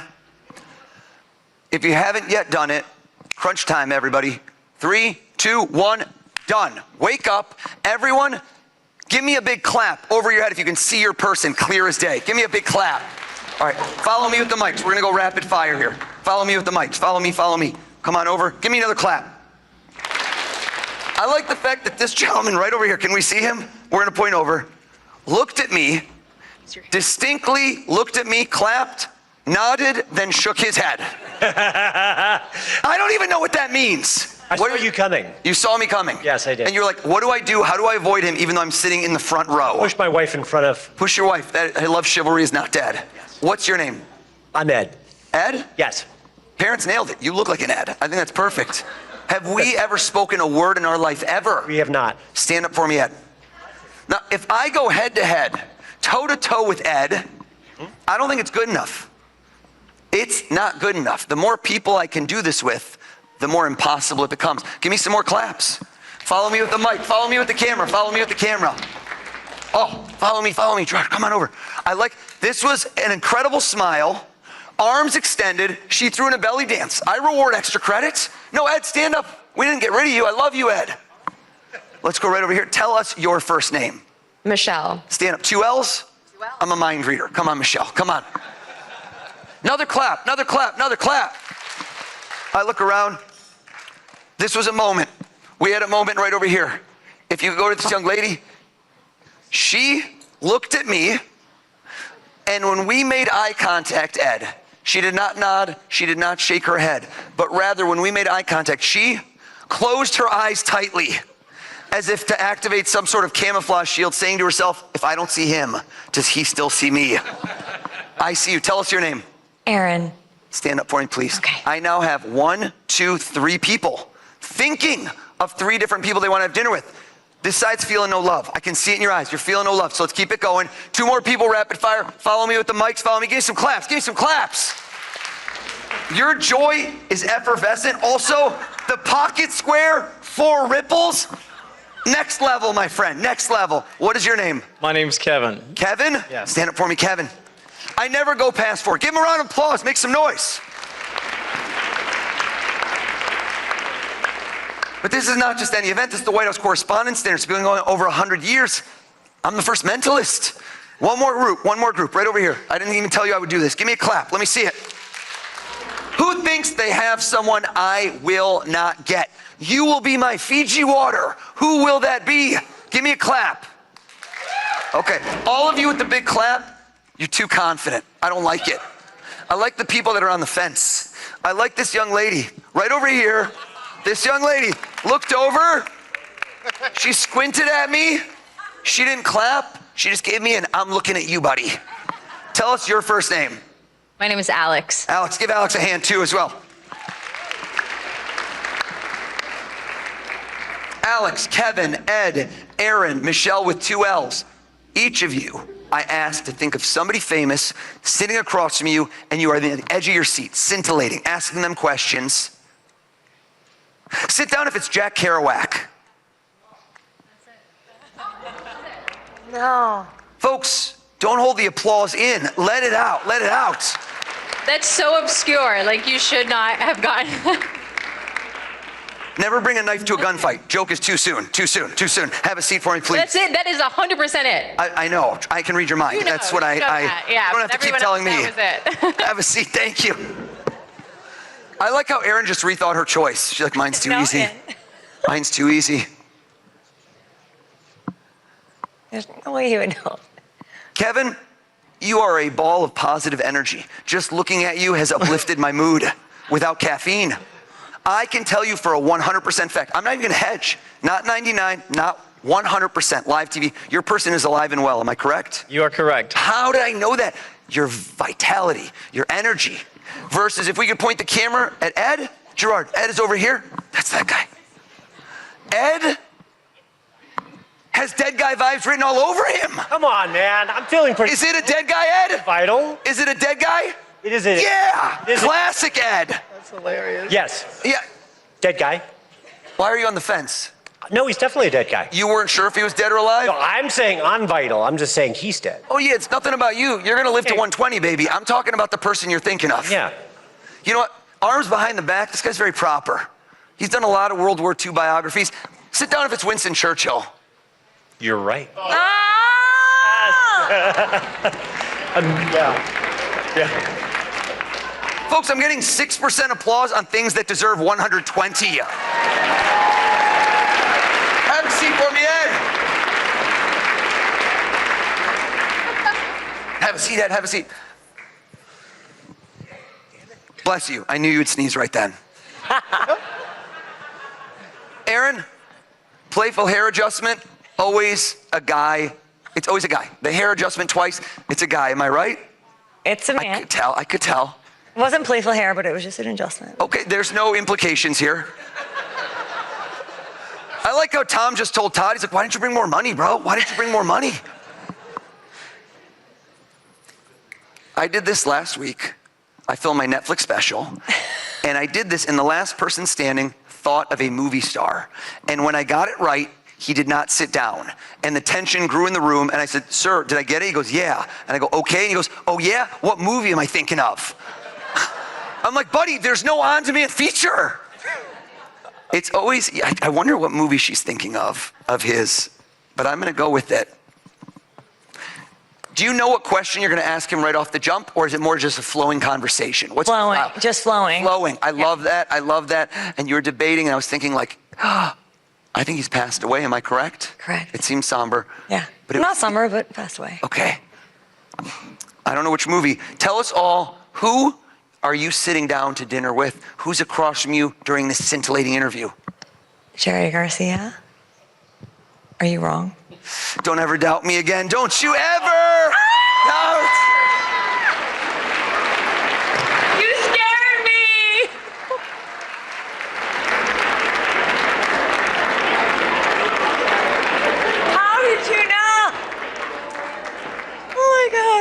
Justin. Guy next to her dropped an F-bomb. We're not on the hot mic. We're okay. We are okay. Michelle with 2 L's. Kevin with the tremendous smile. We have an issue right now. We have a problem. You don't realize it. But the issue is that so far tonight, I'm on fire. No, don't you smile, Kevin. It's a bad thing. I set the bar too high too soon, which means that right now, I can no longer guess who you're each thinking of. Because you will say to me later, what'd you think of that guy O's? And you're like, he's pretty good, but then he did it 4 or 5 times, he plateaued. Kevin, I don't plateau. I peak. So I'm gonna hand each of you, we're gonna hand you each a poster board and a marker. If we can grab, come on, I need you. We're gonna hand you each one. Don't open the markers yet. The markers, just because people try to unscrew them, they just pop. Don't do that, Kevin, don't do that. Hand each person one, and each of you, very important, don't open the marker, hold them close to you, hold them sideways. Landscape is good. Okay. Landscape. Little twist there, Kev. There you go. Thank you so much. Beautiful. Freeze. I'm not gonna guess who you're each thinking of. I'm gonna do something exponentially crazier. You're gonna talk about this for years. This Frisbee I purchased for 82 cents. Amazon Prime, free same-day shipping. This Frisbee has a 1.5-star review. This is literally the worst Frisbee in the world. I could have my friend Tom Brady right here trying to throw it to you. It would not land. It does not fly true. Let's see, who could we get? The president? Yes. No. Will you just throw it for us? Is that okay? I don't know if I can aim it. Secret Service, is this okay? They just went code red, mentalist, no. I can't throw this. We'll see what we can do. We'll see what we can do. I don't know if I can aim this thing, President. There, okay. You know what? I have a better idea. Throw the hat out in the crowd. Let's go. Someone catch. Or nobody catch. Glassware down. This guy just became his VP running mate in 2028. Hear me out. Okay. Are you okay? If you'd like, this is entirely your choice. You can help me, but the Frisbee goes further than the hat. So it adds elements of excitement and randomness versus the hat had about 3 people to land because it appears I've made half the room disappear.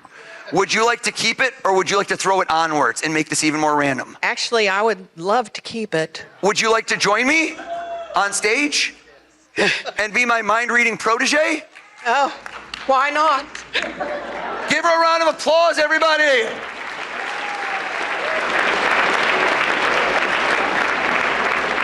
I'm going to stand you right here. We're going to bring you a microphone. Tell us all your name. My name is Diane Williams. Diane Williams, have you and I ever spoken a word in our life? No, never. Diane Williams, go ahead and read their minds. How crazy would that have been?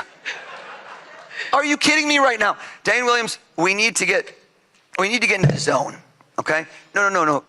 Not really yoga style. I want you to give me your best mind reading pose. Bring the hands up here. That's pretty good. That's more, okay, it's sunny out. Let's hit them, yeah, there we go. Diane Williams, here's what I'm gonna do for you. I'm going to assist you. Look at me. I'm going to have you picture a crystal ball in my hands. There is not really a crystal ball. You are going to look down into my hands, and I want you to look through that crystal ball down into my hands, and I want you to nod your head if you are seeing clear as day 2 people or pretending. Can you see them? Is that a yes? You're really playing this up. And keep your eyes closed. Oh, okay. And I want you to repeat over and over in your head who you just saw, over and over in your head. Do you see 2 people? Can you see those 2 people? Close your eyes, Diane Williams. Close your eyes. Kevin, Michelle, uncap your marker. Keep your eyes closed, Diane Williams. I want you to write down your person's first and last name or their name as big as you can. As big as you can, please. Maximize the space on there. The person you picked, write their name as big as you can. Are you done, Michelle? Yes.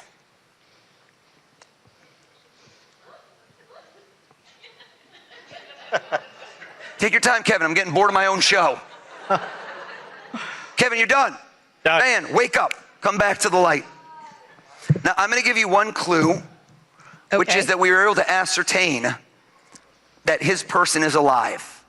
We said that earlier. Okay. So I want you not just to look into that beautiful smile, but look into his eyes, see the reflection across from him, and tell him who is the person he is sitting down to dinner with. The person is alive. Who is it? Michael Jordan. Michael Jordan. Stop. Oh my God. Stop. Folks, are you alive in this room right now?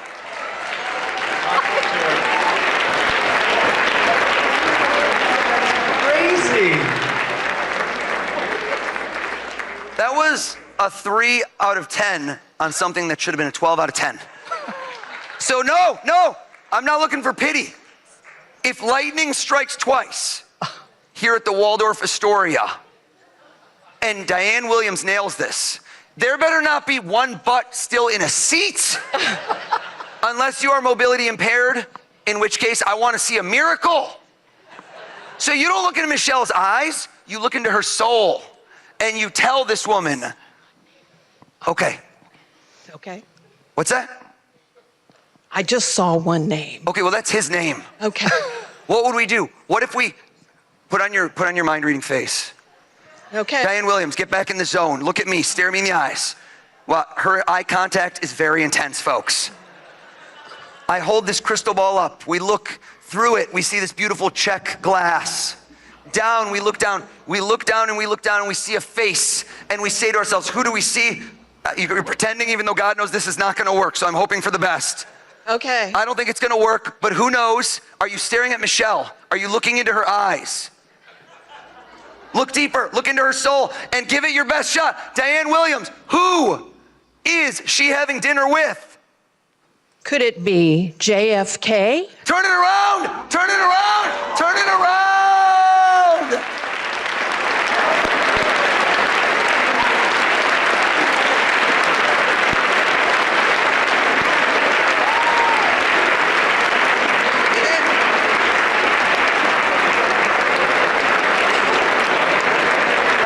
Have a seat.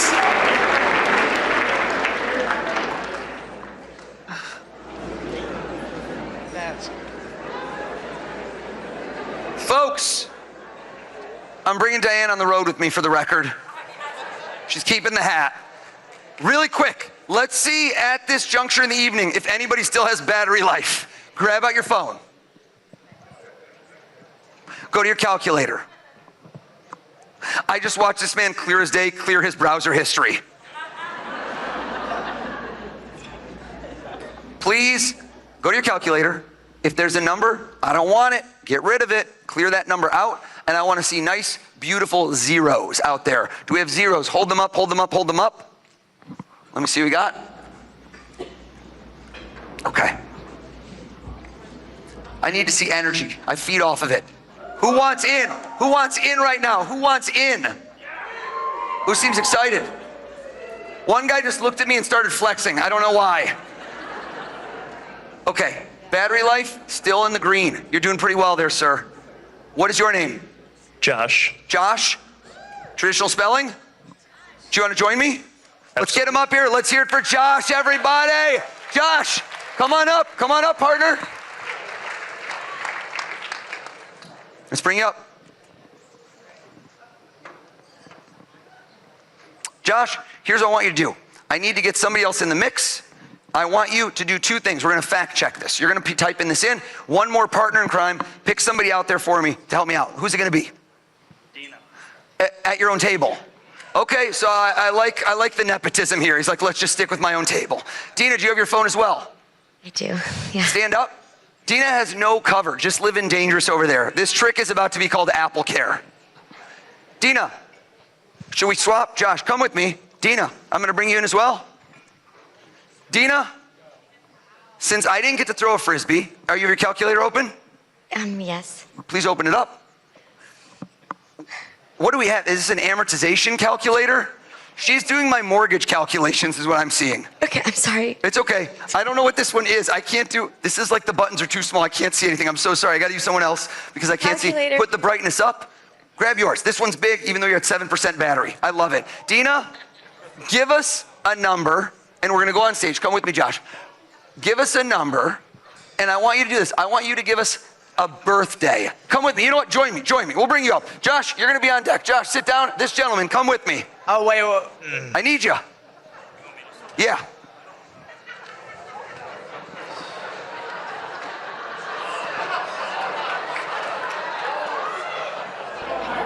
How are you? He keeps getting texts from his table saying he's gonna get you good. Who is writing that? I'm gonna bring you a microphone.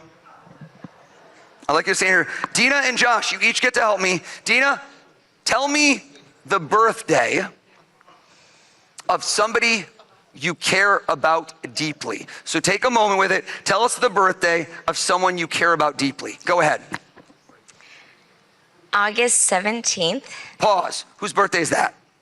My husband. Everyone go, oh, good choice. I don't want to touch anything. Put in 817, please. 8, slow, 817. Freeze right there.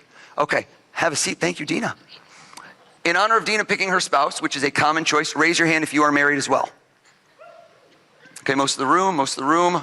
I need to know why that woman just did this. Did anyone see that? That was a very strange reaction to a relatively binary question. That was a real-time Facebook status. It's complicated. Dina loved that joke. Let's go over to someone new that has not helped me yet. How about right over here? I'm gonna go to the gentleman right next to Steve, who I loved earlier, who thought of Bora Bora. That was too obvious, Steve. Make it tough next time. Let's go to that gentleman in the green, who felt so slighted. What is your name? Arden. Arden? Arden. That's correct. Arden, quick, what's your wedding anniversary? May 26th. What was it? May 26th. Do times 526, but don't do equal yet. I'm doing the math. August 17th times May 26th. Kidding, I don't know. Michelle thought I could do anything after John Fitzgerald Kennedy. You get to instill a little bit of yourself in this. Do you have a lucky number or something special to you? I do. You do? 1 digit or 2 digits? 1 digit? Bring it close to the heart. Oh, this one? That's your heart, yeah. We're not there yet. And I want you to hit plus and hold it close to you and put in your lucky number. And then walk out into this crowd to somebody that you do not know. Is that possible? You seem a social butterfly. And I want to lock eyes. Look at me, sir. Look at me, sir.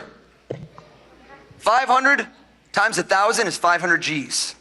I'm a capitalist. I want 2 commas. I want a 3rd comma. I want millions. What's your name? Colin. It's Colin. Colin? 1 L or 2? 1. All right, Michelle's not happy. Some of you, your memory is not as good. You don't know why that callback was funny. That's okay. Colin, 3-digit number between 100 and 500. Don't do 1, 2, 3. You're better than that, Colin. You're better than that. You got a number? Yes, sir. I didn't like it. Change. Okay. There it is. Whisper with no microphone into his ear your 3-digit number. Everybody make ambient ocean noises. Did you hear what he said? We're gonna get the microphone right there. Have a seat for me, Colin. Please type in, this gentleman, please type in a times and put in Colin's 3 digits. You did? Colin, have a seat. Wonderful. Did you hit equals? Not yet. Please. All right. Gotta be over 30 mil. It's gotta be over 30 million. Is it over 30 million? It is. Okay, I thought that was lightly impressive, but no, it's okay. I don't need the pity applause. Thank you though, Bobby. Thank you. I'm ready for you. Oh yeah, I'm not Rain Man. What do we get? That's calculate, yeah. Read the number? Yeah. All right. 53 million. Hold up, 53 million. 670,000. 600, oh, I didn't leave enough room. Okay, I'm gonna wrap around. 53,670,000. $682. $682. Bam. Have a seat. Give him a big round of applause. All my helpers. Dina, Josh, way to fact check. I appreciate you. Did you hear me say dollars? Imagine that you go to your ATM, that you swipe your card, that you type in your PIN code, or if I'm there, I do it for you. And suddenly, in your checking account balance, $53,670,682. How would you react? Let me see some faces. Okay, I like how some of you didn't hear the key word, checking account. This is not an interest-bearing account. I like how one guy swore under his breath, like tariffs. Folks, you should deploy this capital. Like my man right over here, Todd Blanche, looked at me like that was low. Tom, what did he sign, Tom? Was it a 20, a 50, or 100? We couldn't see. Tom is the guy next to him. Tom is the guy next to him. What was it? A 20. It was a 20? Todd, are you still sitting on it? Yes. Todd, reach into the abyss. Stand up for me, please, sir. Todd, check the signature. Is this your bill that you took out of your pseudo money clip? Yes. You marked it, but so did the government of the greatest country on earth with an 8-digit serial number. Read us those digits one at a time, please. Switch to me, please. Switch to me, please. Switch to me, 1 digit at a time, please. 53670682.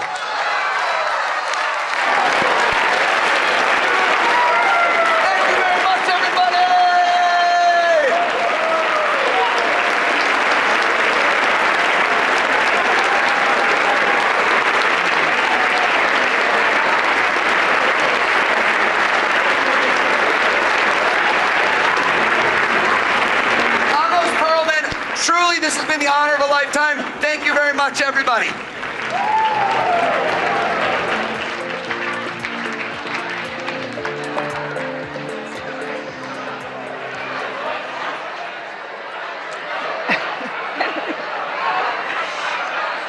Wow. Oh.